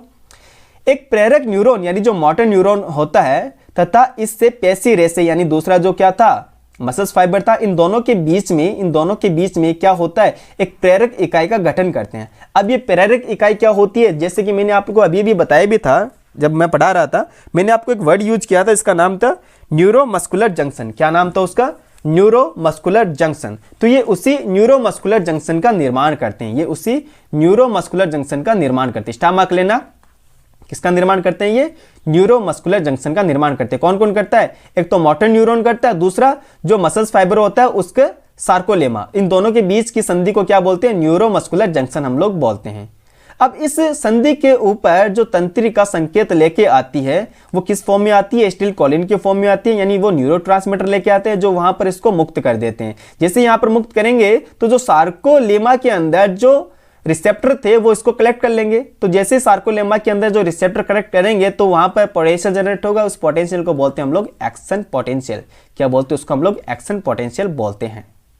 ये जो पोटेंशियल होता है वो कंप्लीट उस फाइबर के ऊपर फैल जाता है, जिससे क्या होता है, सार्कोप्लाज्म के अंदर जो कैल्शियम आयन मुक्त होते हैं वो कैल्शियम आयन का स्तर में वृद्धि हो जाती है। इस जैसे कैल्शियम आयन के स्तर में वृद्धि होगी, जो एक्टिन तंतु होते हैं, जो एक्टिन प्रोटीन होते हैं, उनके ऊपर जो ट्रोपोनिन की सब यूनिट होती है जो वहां पर उन एक्टिव साइट को ढके हुए रहती है, उनको ये खोल देगी।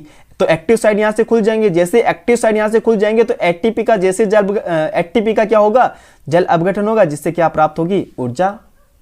तो एटीपी के जल अपघटन से जो प्राप्त ऊर्जा होती है उसका उपयोग करने के बाद जो मायोसिन हेड होता है वो एक्टिन के खुले सक्रिय स्थानों से क्रॉस बंध बना लेता है, क्रॉस सेतु का निर्माण कर लेता है। और जैसे क्रॉस सेतु बन जाता है उसके बाद क्या होता है? उसके बाद बच्चों याद रखना, इस बंध से जुड़े हुए एक्टिन तंतुओं ए बैंड के केंद्र की तरफ खिसकने लग जाते हैं। ए बैंड के केंद्र की तरफ, है ना। ए बैंड वैसा के वैसे बच्चों याद रखना, ए बैंड के केंद्र की तरफ खिसकना स्टार्ट हो जाता है। कौन खिसकता है? Z line. याद रखना यहां पर जेड लाइन खिसकना स्टार्ट हो जाती है, जेड लाइन। तो दोनों साइड की जो जेड लाइन होती है वो अंदर की तरफ खिसकना स्टार्ट हो जाती है। इन एक्टिनों से जुड़ी हुई ए रेखा भी अंदर की तरफ खिसक जाती है। ध्यान समझना, ए रेखा जो होती है, ए जोन जो होता है, ए बैंड जो होता है बच्चों वो एज इट इज रहता है ना। यहां पर थोड़ा सा इसने गलत लिख रखा है, ए बैंड जो होता है वो एज इट इज रहता है।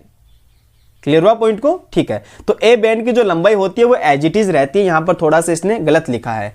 अब बात करते हैं, जैसे ही ध्यान से समझना, ये जेड लाइन होती है अंदर की तरफ आएगी तो ऑब्वियस सी बात है सार्कोमियर की जो लंबाई होती है वो छोटी होना स्टार्ट हो जाती है, वो छोटा हो जाता है। जैसे सार्कोमियर छोटा होगा आपको पता है वहां पर क्या हो जाएगा? कॉन्ट्रैक्शन होना स्टार्ट हो गया, यानी वो संकुचित हो गया। इतना पॉइंट क्लियर हो गया? ओके। अब इसके अंदर क्या क्या हमको देखने को मिला है, ऊपर के चरणों के अंदर क्या क्या स्पष्ट होता है? एक तो पेशी के छोटा होते समय अर्थात संकोचन के समय आई बैंड की लंबाई कम होगी। ऑब्वियस सी बात है, आई बैंड की लंबाई क्या होगी? कम होगी। लेकिन जो ए बैंड होते हैं वो एज इट इज वैसे के वैसे रहते हैं। ठीक है। अब एडीपी और पी यानी इनऑर्गेनिक फॉस्फेट जो होते हैं वो मुक्त होकर मायोसिन पुनः विश्राम अवस्था में चला जाता है। अब मायोसिन क्या हो जाएगा? वापस से रिलैक्स स्टेज के अंदर ये चला जाता है, जिससे क्या होता है? एक नए एटीपी के बनने से क्रॉस सेतु टूट जाएंगे, जिससे क्या हो जाएगा? एक नए एटीपी के बनने से क्रॉस सेतु क्या हो जाते हैं? टूट जाते हैं।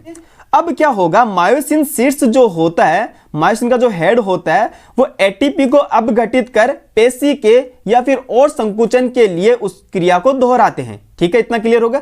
किंतु अगर मान लो जो तंत्रिका संवेग आ रहे थे, जो इंपल्सेस आ रहे थे, वो अब समाप्त हो गए। तो जब ये समाप्त हो जाते उस कंडीशन के अंदर सार्कोप्लाज्मिक रेटिकुलम के द्वारा कैल्शियम आयन Ca+2 होगा, कैल्शियम आयन के अवशोषण से वापस क्या हो जाएगा, एक्टिन साइड ढक जाएगी, यानी एक्टिन जो साइड होती है वो बंद हो जाती है। कौन करती है, ट्रोपोनिन करती है। इसके फलस्वरूप जेड लाइन कैसे हो जाएगी, वापस से अपनी जगह चली जाएगी, यानी मूल स्थान के ऊपर वो चली जाती है, जिसको हम लोग क्या बोलते हैं, रिलैक्सेशन बोलते हैं, यानी कि शीतलन बोलते हैं। तो कॉन्ट्रैक्शन भी देख लिया हम लोगों ने और शीतलन भी इसके अंदर देख लिया है। इतना पॉइंट क्लियर हो गया। ठीक है, ये जो पैरा हमको दे रखा है इसको थोड़ा ध्यान से समझना। इसके अंदर हमको दो टाइप के मसल्स फाइबर के बारे में बता रखे हैं। कौन कौन से, एक तो होता है व्हाइट मसल्स फाइबर, ध्यान से समझना, वो दोनों में यहाँ पे डिफरेंस लिख रहा हूं। एक तो होता है व्हाइट मसल्स फाइबर और एक होता है red muscles fibre, red muscles fibre. ठीक है, इन दोनों के अंदर क्या डिफरेंस है वो यहां पर क्लियर कर रहा हूं।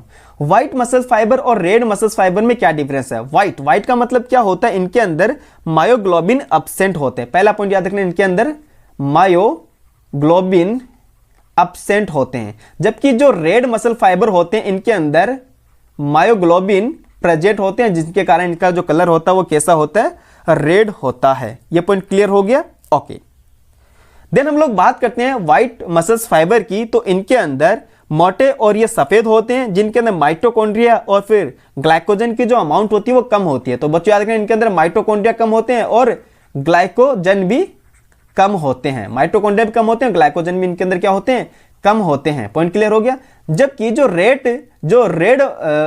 जो रेड मसल फाइबर होते हैं उनके अंदर माइटोकॉन्ड्रिया और ग्लाइकोजन की मात्रा अधिक होती है। माइटोकॉन्ड्रिया भी अधिक होते हैं और ग्लाइकोजन भी अधिक होते हैं। पॉइंट क्लियर हो गया इतना, ठीक है।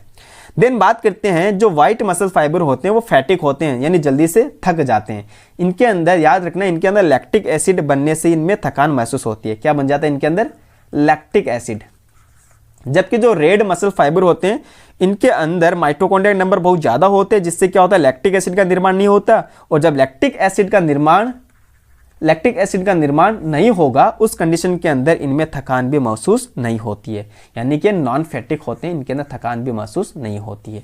बोलो ये पॉइंट क्लियर हुआ क्या अच्छे से। अब इस पैरा के अंदर नॉर्मली घुमा फिरा के हमको सारी चीजें बस यही बता रखा है, यही हम लोगों को बता रखा है। ठीक है, ऑब्वियस सी बात है, इसके अंदर मायोग्लोबिन होगा तो इसमें O2 की मात्रा बहुत ज्यादा होगी। O2 इसके अंदर भंडारित होते हैं। ठीक है, इसके अंदर O2 भंडारित नहीं होते हैं।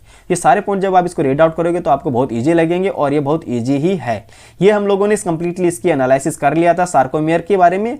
अब बात करते हैं हम लोग कंकाल तंत्र की। क्या बात करेंगे, कंकाल तंत्र की, और इसको line to line as it is हम लोग पढ़ने वाले हैं। अगर ह्यूमन का स्केलेटन सिस्टम की हम लोग बात करते हैं, जिसके अंदर कितनी बोन होती है, याद रखना 206 इसके अंदर वयस्क मनुष्य 206 इसके अंदर वयस्क मनुष्य के अंदर हड्डियां होती है, बोन्स प्रेजेंट होती है। ये दो टाइप के अंदर इसको हम लोगों ने डिवाइड कर रखा है। एक तो होता है अक्षीय, यानी इसको बोलते हैं एक्सियल। एक तो होता है एक्सियल और एक होता है अपेंडिकुलर। क्या होता है, एक अपेंडिकुलर। एक्सियल जो होता है वो बॉडी के एक्सिस के ऊपर जो बोन होती है उसको हम लोग एक्सियल स्केलेटन बोलते हैं, और जो साइड के अंदर बोन होती है उनको हम लोग क्या बोलते हैं, अपेंडिकुलर स्केलेटन बोलते हैं, जो कि हमारे हाथ पैर बनाते हैं। इतना पॉइंट क्लियर हो गया, ठीक है। तो एक्सियल स्केलेटन के अंदर टोटल बोन कितनी होती है बच्चों, याद रखना 80 यानी 80 होता है, और अपेंडिकुलर के अंदर कितनी होती है, जो रिमेनिंग है कितनी हो गई, 126 बोन इसके अंदर हो गई। कितनी होती है इसके अंदर, 126 बोन होती है। ये पॉइंट क्लियर हो गया, 80 और इसके अंदर 126 बोन होती है। अब इसको रीड आउट करते हैं। तो कंकाल तंत्र होता है उसमें अस्थियों का एक ढांचा और उपास्थ्य उपस्थित होती है। शरीर की गति में इस तंत्र की महत्वपूर्ण भूमिका होती है। ऑब्वियस सी बात है, चलने घूमने दौड़ने भागने में अंदर इसी का तो रोल होता है। जब बिना जबड़ों के भोजन खाने पड़े और या फिर बिना हाथ पैरों के टहलना पड़े तो क्या ये पॉसिबल है, नहीं भैया, कल्पना भी नहीं कर सकते हम तो। अस्थि और उपास्थि जो होती है वो विशेष प्रकार के संयोजी उत्तक से मिलकर बना होता है, जिसके अंदर मैट्रिक्स जो होता है उसके अंदर बहुत कम अमाउंट के अंदर होता है और इसके अंदर फाइबर बहुत ज्यादा होते हैं। इसलिए कैसी होती है, कठोर होती है, क्योंकि फाइबर के अंदर क्या प्रेजेंट होते हैं, सॉल्ट वगैरह, लवण वगैरह इसके अंदर प्रेजेंट होते हैं। जबकि बात करते हैं अब उपास्थि की। तो उपास्थि के अंदर जो लवण होते हैं उनके अंदर क्या होते हैं, कॉन्ड्रोइटिन सॉल्ट होते हैं, कॉन्ड्रोइटिन लवण होती है, जिसके कारण जो उपास्थि होती है वो कैसे होती है, अनन्य होती है, प्लाइबल होती है, ठीक है ना। मनुष्य के अंदर 206 हड्डियां होती है और कुछ उपास्थियां होती है। बात करते हैं इसके अंदर बोन को हमने दो पार्ट में डिवाइड कर रखा है, एक तो एक्सियल स्केलेटन यानी अक्षीय कंकाल, एक होता है उपांगीय यानी कि एपेंडिकुलर स्केलेटन। जो एक्सियल स्केलेटन होता है उसके अंदर हम लोग 80 अस्थियां पढ़ेंगे, ओके, जिसमें क्या क्या आता है, अपना करोटी वाला पार्ट होता है, करोटी यानी स्कल वाला पार्ट हो गया, ठीक है। दूसरा आता है मेरुदंड जिसको हम लोग क्या बोलते हैं, वर्टिब्रल कॉलम बोलते हैं, और थर्ड आता है स्टर्नम जिसको हम लोग उरोस्थी बोलते हैं, ओके। इतना पॉइंट क्लियर हो गया, ठीक है। देन आता है पसलिया, पसलिया भी किसका पार्ट होता है, अक्षय कंकाल का ही पार्ट होता है। इतना पॉइंट क्लियर हो गया, ठीक है। अब बात करते हैं वन बाय वन इनका। तो पहले बात करते हैं करोटी यानी स्कल। तो करोटी के अंदर क्या आता है, ध्यान से समझना, एक तो आता है क्रेनियल होता है और दूसरा आता है फेशियल बोल। एक तो क्रेनियल बोल होता है, दूसरा फेशियल। क्रेनियल कितने होते हैं बच्चों याद रखना, 8 बोन होती है, और फेशियल कितने होते हैं, 14 बोन होती है। इनका जो टोटल योग करेंगे वो कितना हो गया, 22 यानी कि 22 हो गया। वहीं अगर बात करते हैं कपालीय अस्थियों की जो 8 संख्या होती है, ये मस्तिष्क के लिए कठोर रक्षक आवरण का निर्माण करती है, जिससे हमारी जो ब्रेन होती है उसको ये प्रोटेक्शन देने का काम करता है। वहीं अगर फेशियल बोन की बात करें तो वो कितनी होती है, 14 होते हैं, याद रखना कितनी होती है, वो 14 होती है।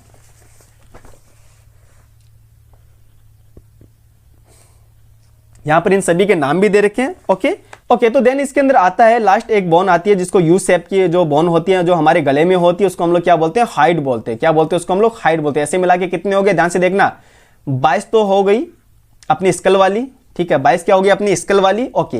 और एक बोन हो गई अपनी हाइड वाली, और बची हुई जो कैन ऑसिकल्स होती है, ठीक है, जो ईयर ऑसिकल्स होती है वो कितनी होती है, 6 हड्डियां वो हो गई। तो टोटल मिला के कितनी हो गई, ये 29 हो गई। कितनी हो गई, ये 29 हो गई। इन 22 में से भी दो पार्ट में देखा, एक तो होती है अपनी क्रेनियल यानी बोल जो होती है, कितनी होती है, वो 8 होती है। बाकी जो 14 बोन होती है वो कौन सी होती है, अपनी फेशियल बोन होती है। ये पॉइंट क्लियर हो गया, ठीक है। अब जो फेशियल बोन होती है उनके मैं आपको बता देता हूँ, नाम भी आप लोगों को बता देता हूँ। एक तो पैलाटाइन जो मैक्सिला हो गई, ठीक है, लैक्रिमल हो गई, और इंफीरियर टर्मिनल हो गई, नेजल बोन हो गई, ठीक है, वॉमर हो गया, जाइगमोटिक हो गया, और साथ साथ मैंडिबुलर हो गया। तो इस तरह से ये टोटल मिला के 14 बोन होती है जो हमारी फेस के अंदर होती है। उसके बाद हम लोग बात करते हैं ईयर ऑसिकल्स के अंदर, जो कि 3 छोटी अस्थियां होती है। एक कान के अंदर 3 होती है, दोनों में कितनी हो गई, 6 हो गई, जिनका नाम है मेलियस इनकर स्टेपिज, ठीक है। तो स्टेपिज जो बोन होती है वो सबसे छोटी बोन होती है टोटल हड्डियों में से, ओके। इनको हम लोग क्या बोलते हैं, सामूहिक रूप से ईयर ऑसिकल्स हम लोग इसको बोलते हैं। इतना पॉइंट क्लियर हो गया, ठीक है। कपाल का भाग जो होता है वो कशेरुक दंड के अग्र भाग के साथ 2 अनुकपाल अस्थिकंद, जिसको हम लोग क्या बोलते हैं, ऑक्सीपिटल कॉन्डाइल बोलते हैं, उसकी सहायता से ये जुड़ा रहता है। ऑक्सीपिटल कॉन्डाइल की सहायता से ये जुड़ा होता है वर्टिब्रल कॉलम के अंदर, तभी हम लोग कैसे हो गए, याद रखना, डाइकोंडाइलिक होते हैं। देन हम लोग बात करते हैं अपनी वर्टिब्रल कॉलम की। तो वर्टिब्रल कॉलम के अंदर कितनी बोन होती है, 26 होती है। अगर एडल्ट की बात करते हैं तो एडल्ट के अंदर कितनी होती है, 26 बोन होती है। तो 26 बोन जो होती है वो किस किस तरह से होता है बच्चों, याद रखना। नॉर्मली मैं आपको बता देता हूं इसके अंदर कौन कौन से अपन को नाम याद रखने। इन्हीं के बीच से होकर गुजरता है अपना स्पाइनल कॉर्ड, से बीच के अंदर होकर गुजरता है अपना क्या, स्पाइनल कॉर्ड गुजरता है। फर्स्ट जो वर्टिब्रल कॉलम होता है इसका नाम आपको याद रखना है, एटलस होता है। सेकंड वाला होता है वो एक्सिस होता है। दोनों नाम आपको याद रखना है। फर्स्ट बोन होती है वो एटलस होता है, सेकंड वाली होती है वो एक्सिस होती है। अब इन 26 में से कितने टाइप में इसको डिवाइड कर रखा है बच्चों, याद रखना, 5 पार्ट के अंदर इसको डिवाइड करके रखा है। पहले बात करते हैं इसके अंदर जिसका नाम है सर्वाइकल। पहला पार्ट क्या आता है, सर्वाइकल, जिसके अंदर कितनी बोन होती है, टोटल 7 बोन होती है। दूसरा क्या आता है, थोरेसिक। थोरेसिक में कितनी होती है, 12 बोन होती है। थर्ड जो होता है बच्चों याद रखना, जिसको हम लोग क्या बोलते हैं, लंबर, इसके अंदर कितनी होती है, 5 बोन होता है। फोर्थ जो आता है उसको हम लोग क्या बोलते हैं, सैक्रम बोलते हैं, इसके अंदर 1 बोन होती है एडल्ट के अंदर। और देन लास्ट में क्या आता है, कॉक्सियल आता है, जिसके अंदर क्या होती है, 1 बोन उसके अंदर आती है। तो टोटल मिला के कितनी होगी, 26 हड्डियां ये हो गई है। यहां पर दे भी रखा है, ठीक है। ये हो गया सर्वाइकल, ये हो गया थोरेसिक, ये हो गया लंबर, देन आता है सैक्रम, देन आता है इसके अंदर कॉक्सिस। ये सैक्रम आ गया, देन आ गया इसके अंदर कॉक्सिस आ गया। ये पॉइंट क्लियर हो गया, ठीक है। देन हम लोग बात करते हैं इसके अंदर, अब आ जाओ हम लोग बात करते हैं इसमें ग्रीवा कोशिका की संख्या मनुष्य लगभग सभी स्तनधारी के अंदर 7 होती है, ओके। सर्वाइकल की संख्या इसने 7 बता रखी है, ओके ओके। देन इसके अंदर क्या होता है, स्पाइनल कॉर्ड होता है जो कि इसकी रक्षा करता है। ये सारी बातें हम लोगों ने कर ली थी। अब बात करते हैं पसलिया। पसलिया यानी कि रिब्स। पसलिया कितनी होती है, 12 पेयर होती है, 12 जोड़ी होती है। टोटल कितनी होगी, 24 होगी। इनके साथ एक क्या होगा, यहाँ पर स्टनम यानी उरोस्थी हो गया। अब ये जो अपन को दिख रहा है, ये अपन को रिब केज दिख रहा है, पसलियों का जो पिंजरा होता है वो अपन को दिख रहा है। ध्यान से देखना। अब यहां पर हमको 3 प्रकार की बोन नजर आती है। कितने प्रकार की, 3 प्रकार की। किसके अंदर, रिब्स के अंदर। पहली जो 7 पेयर होती है वो डायरेक्टली इस स्टर्नम से जुड़ी हुई है। ध्यान से देखना, पहली, दूसरी, तीसरी, चौथी, पांचवी, छठी और ये सातवीं, ये सातों बोन जो होती है वो डायरेक्टली इस स्टर्नम से जुड़ी हुई होती है। पॉइंट क्लियर हो रहा है? ठीक है।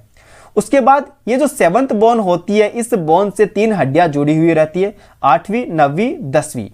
बाकी जो 2 बोन होती है वो एज ए फ्लोटिंग, यानी वो हवा के अंदर रहती है, वो हवा के अंदर रहती है, फ्लोटिंग फॉर्म में रहती है। तो 3 पार्ट में हम इसको डिवाइड करके रखते हैं, याद रखना इस चीज को। तो पहली जो 7 जोड़ी होती है उनको हम लोग क्या बोलते हैं? ट्रू रिब्स बोलते हैं। पहली जो 7 जोड़ी रिब्स होती है उनको हम लोग क्या बोलते हैं? ट्रू रिब्स बोलते हैं। बाकी जो 3 जो पेयर होते हैं बोन के, इन रिब्स बोन के, उनको हम लोग क्या बोलते हैं? फॉल्स रिब्स बोलते हैं। क्या बोलते हैं बच्चों? उनको हम लोग फॉल्स रिब्स बोलते हैं। और 11वीं और 12वीं जोड़ी जो होती है पसलियों की, उनको हम लोग क्या बोलते हैं? फ्लोटिंग रिब्स बोलते हैं, प्लावी पसलियां बोलते हैं। तो ध्यान से देखना, इसको हम लोग पढ़ते हैं, ध्यान से देखना। प्रत्येक पसली एक पतली चपटी अस्थि होती है, फ्लैट बोन होती है, जो पृष्ठ भाग में, यानी कि बात करें पीछे की साइड, यानी डॉर्सल साइड के अंदर किसके द्वारा जुड़ा होता है? ये वर्टिब्रल कॉलम से। और जो वेंट्रल साइड होता है वो किसके द्वारा जुड़ा होता है? अपने स्टर्नम के साथ में ये जुड़ी हुई होती है। इतना पॉइंट क्लियर हो गया? ठीक है। अब इनके अंदर 2 संधि योजन सतह प्रेजेंट होती है, जिसके दो संधि योजन सतह प्रेजेंट होती है, जिसके कारण इसको हम लोग क्या बोलते हैं?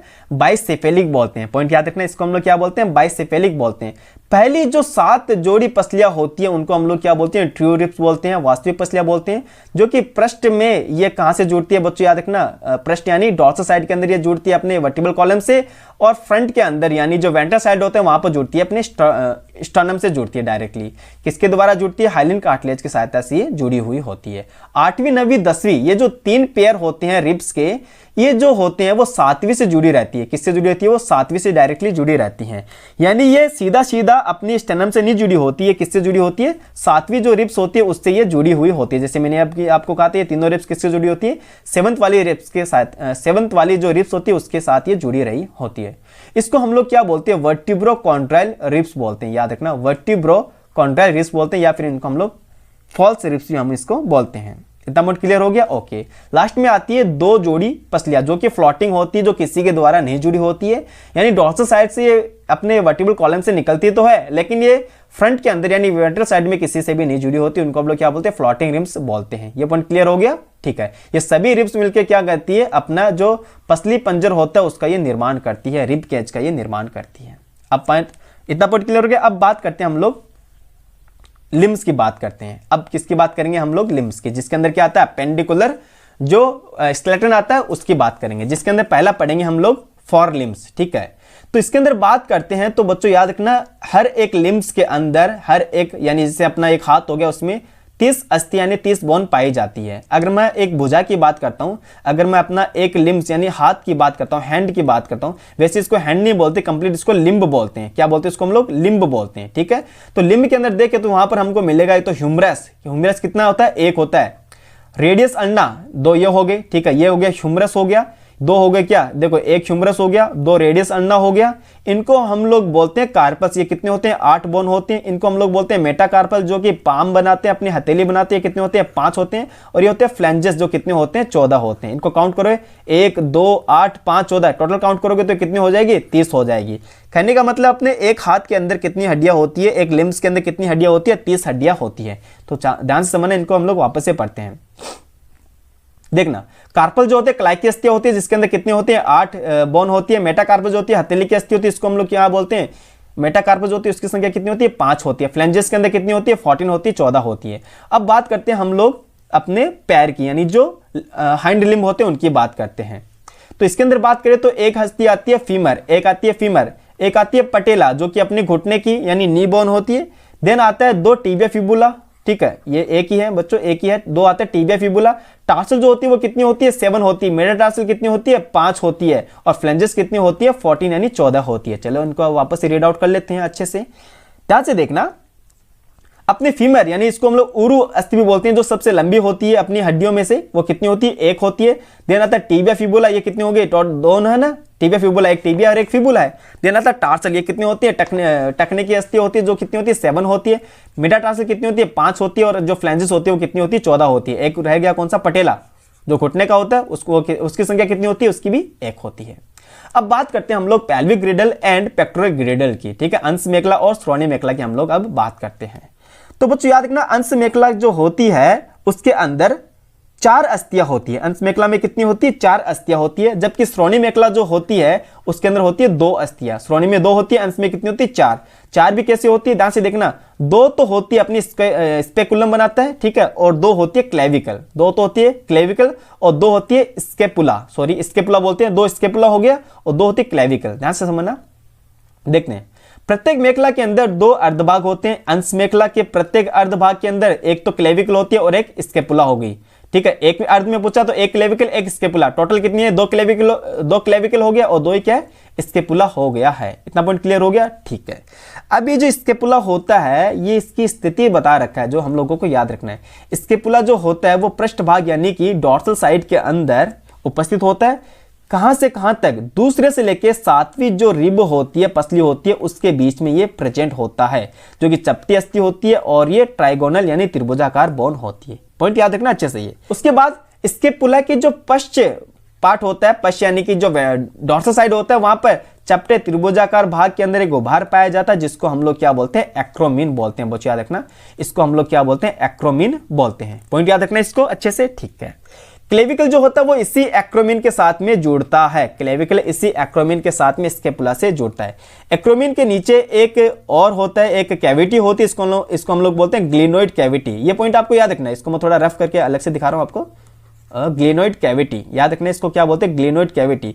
इसी ग्लिनोइड कैविटी के अंदर, मैं ऊपर जाके दिखा रहा हूं आपको, इसी ग्लिनोइड कैविटी के अंदर यहां पर देखना, यहां पर होता है ग्लिनोइड कैविटी। इसी ग्लिनोइड कैविटी के अंदर इस ह्यूमरस का हेड फिट होता है जो क्या बनाता है? बॉल एंड सॉकेट जॉइंट का फॉर्मेशन करता है।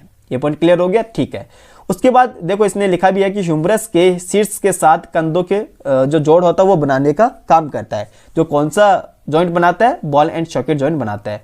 प्रत्येक क्लेविकल जो होता है वो एक लंबी पतली अस्थि होती है जिसमें 2 वक्र पाए जाते हैं, 2 कर्व पाए जाते हैं, 2 कर्व पाए जाते हैं। इस अस्थि को हम लोग बोलते हैं, बच्चों याद रखना, कॉलर बोन बोलते हैं। क्या बोलते हैं इसको? हम लोग कॉलर बोन बोलते हैं। इसी को हम लोग ब्यूटी बोन भी बोलते हैं, याद रखना, इसको हम लोग क्या बोलते हैं? ब्यूटी बोन भी बोलते हैं। अब बात करते हैं पेल्विक ग्रिडल, ठीक है, श्रोणि मेखला की बात करते हैं।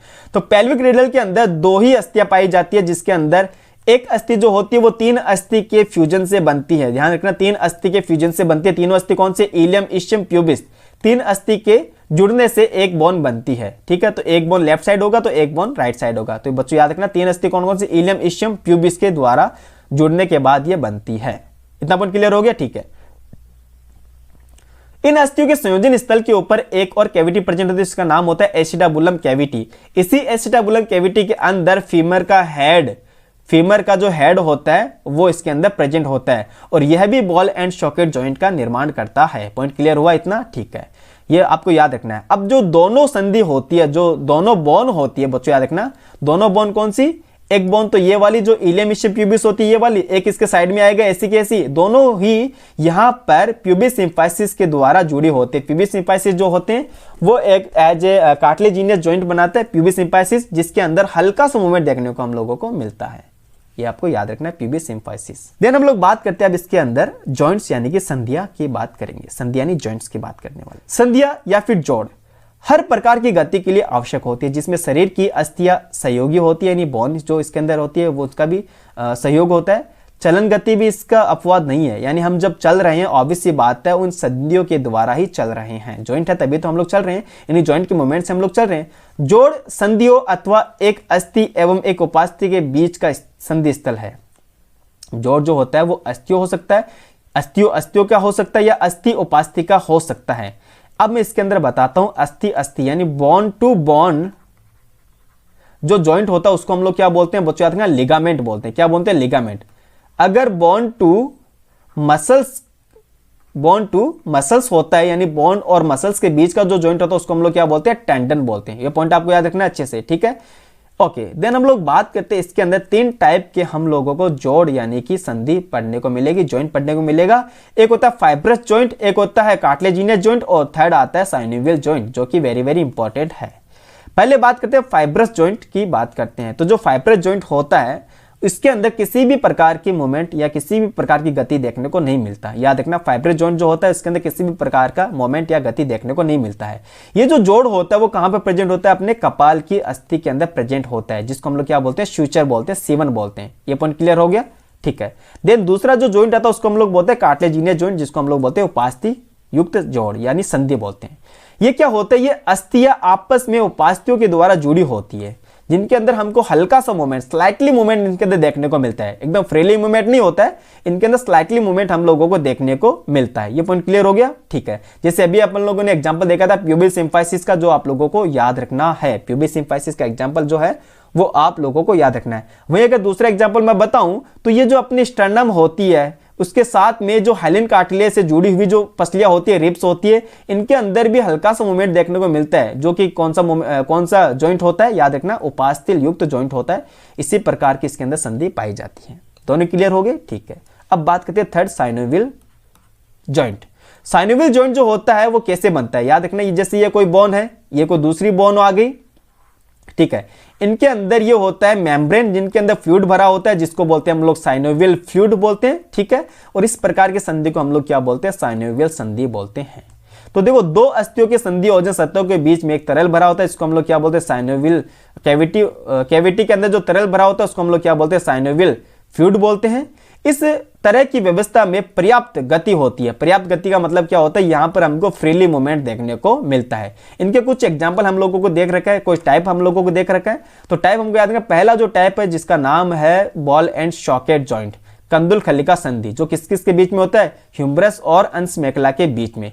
ह्यूमरस और अंश मेखला के बीच में भी होता है, और याद रखना फीमर और श्रोणी मेखला के बीच में भी होता है। दोनों आपको याद रखना है। देन बात करते हैं इसके अंदर हम लोग हिंज जॉइंट यानी कब्जा संधि, जो कहां पर होता है? अपने घुटने के संधि में होते हैं। दूसरा आपको याद रखना है, अपनी जो कोहनी होती है, अपनी जो कोहनी होती है वहां की संधि में भी यही होती है। देन बात करते हैं हम लोग धुराग्र संधि यानी कि पाइवेट जॉइंट। जो पाइवेट जॉइंट होता है वो कहां पर होता है? अपनी जो फर्स्ट वर्टिब्रल कॉलम होता है जिसका नाम है एटलस, और सेकंड जो होता है जिसका नाम है एक्सिस, इन दोनों के बीच में हम लोगों को देखने को मिलता है। देन आता है ग्लाइडिंग जो जॉइंट रहता है, विसर्पी संधि होती है वो, ये कहां पर प्रेजेंट होती है? बच्चों याद रखना, ये कार्पल्स के बीच में प्रेजेंट होती है, अपने कार्पल्स के बीच में ये प्रेजेंट होती है। देन आता है सैडल जॉइंट, जो अपने अंगूठे की होती है। इस सैडल जॉइंट को हम लोग क्या बोलते हैं? Incomplete ball and socket joint भी बोलते हैं, जो अंगूठे के कार्पल और मेटाकार्पल के बीच में होती है। ये कुछ इसके एग्जांपल्स हो गए जो आप लोगों को याद रखना है। अब बात करते हैं इससे संबंधित कुछ डिजीज यानी कुछ डिसऑर्डर की बात करते हैं। पहला जो डिसऑर्डर है बच्चों याद रखना, उसका नाम है माइस्थेनिया ग्रेविस। ये एक प्रकार का स्व प्रतिरक्षा विकार होता है। बच्चों याद रखना, ये ऑटोनॉमिक डिसऑर्डर होता है जो कि तंत्रिका पेशी संधि को प्रभावित करता है, जिससे क्या होता है? आप लोगों को पता है कि इसके अंदर जो होता है वो पैरालिसिस हो जाता है, जिससे कमजोरी और कंकाल पेशियों का पक्षघात यानी कि हो सकता है उसके अंदर पैरालिसिस भी हो जाए। इतना बहुत क्लियर हो गया? ठीक है। देन हम लोग बात करते हैं मस्कुलर डिस्ट्रॉफी की बात करते हैं। इसके अंदर क्या होता है? कंकाल पेशी का अनुक्रमण होना स्टार्ट हो जाता है। अनुक्रमण का मतलब क्या होता है बच्चों? ध्यान से समझना। इसके अंदर पेशी जो होती है वो लगातार कमजोर होती रहती है। पेशी जो होती है वो लगातार इसके अंदर कमजोर होती जाती है। देन हम लोग बात करते हैं, इसको हम लोग इंग्लिश में बोलते हैं टीटेनी। इंग्लिश में क्या बोलते हैं इसको? हम लोग टीटेनी। ये जो टीटेनी डिजीज होती है वो कैल्शियम आयन की कमी से होती है। इसके अंदर जो मसल्स होती है उसके अंदर हमको एंठन देखने को मिलता है, ठीक है। देन बात करते हैं आर्थराइटिस, जो कि क्या होता है? जोड़ों के जो रोग होते हैं उसको हम लोग क्या बोलते हैं? आर्थराइटिस बोलते हैं। जोड़ों के जो रोग होते हैं उसको हम लोग क्या बोलते हैं? आर्थराइटिस बोलते हैं। इसके अंदर 3 डिजीज आती है मोस्टली, जैसे मैं आपको बताऊं, एक तो होता है ऑस्टियोआर्थराइटिस, एक होता है न्यूमेटॉइड आर्थराइटिस, और एक होता है गाउट। देखो गाउट जो होता है वो इसी का टाइप होता है, जोड़ों का ही रोग होता है। जोड़ों के अंदर क्या हो जाता है इस कंडीशन के अंदर? गाउट इसने अलग से लिखा है, जिसमें यूरिक अम्ल जो होते हैं वो जमा हो जाते हैं अपने जोड़ों के अंदर, जिससे क्या हो जाता है? हमको पेन फील होता है। ऑस्टियोपोरोसिस की हम लोग बात करते हैं। ऑस्टियो का मतलब क्या होता है? बोन। पोरोसिस का मतलब क्या होता है? छिद्र वगैरह। तो जैसे जैसे उम्र बढ़ती है वैसे वैसे ये रोग भी देखने को मिलता है। तो ये उम्र संबंधी विकार होता है, जिसमें अस्थि के जो पदार्थ होता है उसके अंदर कमी होना स्टार्ट हो जाती है, और वहां पर क्या हो जाता है? जो अस्थि होती है वो नष्ट होना स्टार्ट हो जाती है। इतना पॉइंट क्लियर हो गया? तो मोस्टली जो हार्मोन होता है एस्ट्रोजन, उसके लेवल में अगर कमी हो जाएगी तो ये डिजीज होना स्टार्ट हो जाती है। और याद रखना, एक हार्मोन और होता है पीटीएच। जब पीटीएच हार्मोन की अधिकता होती है तब भी हमको ऑस्टियोपोरोसिस देखने को मिलता है। ओके, तो ये हो गया अपना कंप्लीट चैप्टर, जिसका नाम था movement and locomotion. I hope कि आपने बहुत अच्छे से इसको कवर किया होगा, आपने इस चैप्टर को अच्छे से समझा होगा। मैंने अपनी पूरी कोशिश की है आप लोगों को अच्छे से एक्सप्लेन करने की, आप लोगों को अच्छे से समझाने की। आई होप आप लोगों को अच्छे से समझ में आ भी गया होगा। तो मिलते हैं हम लोग नेक्स्ट लेक्चर के अंदर, तब तक के लिए thank you so much, bye bye, take care, have a good day.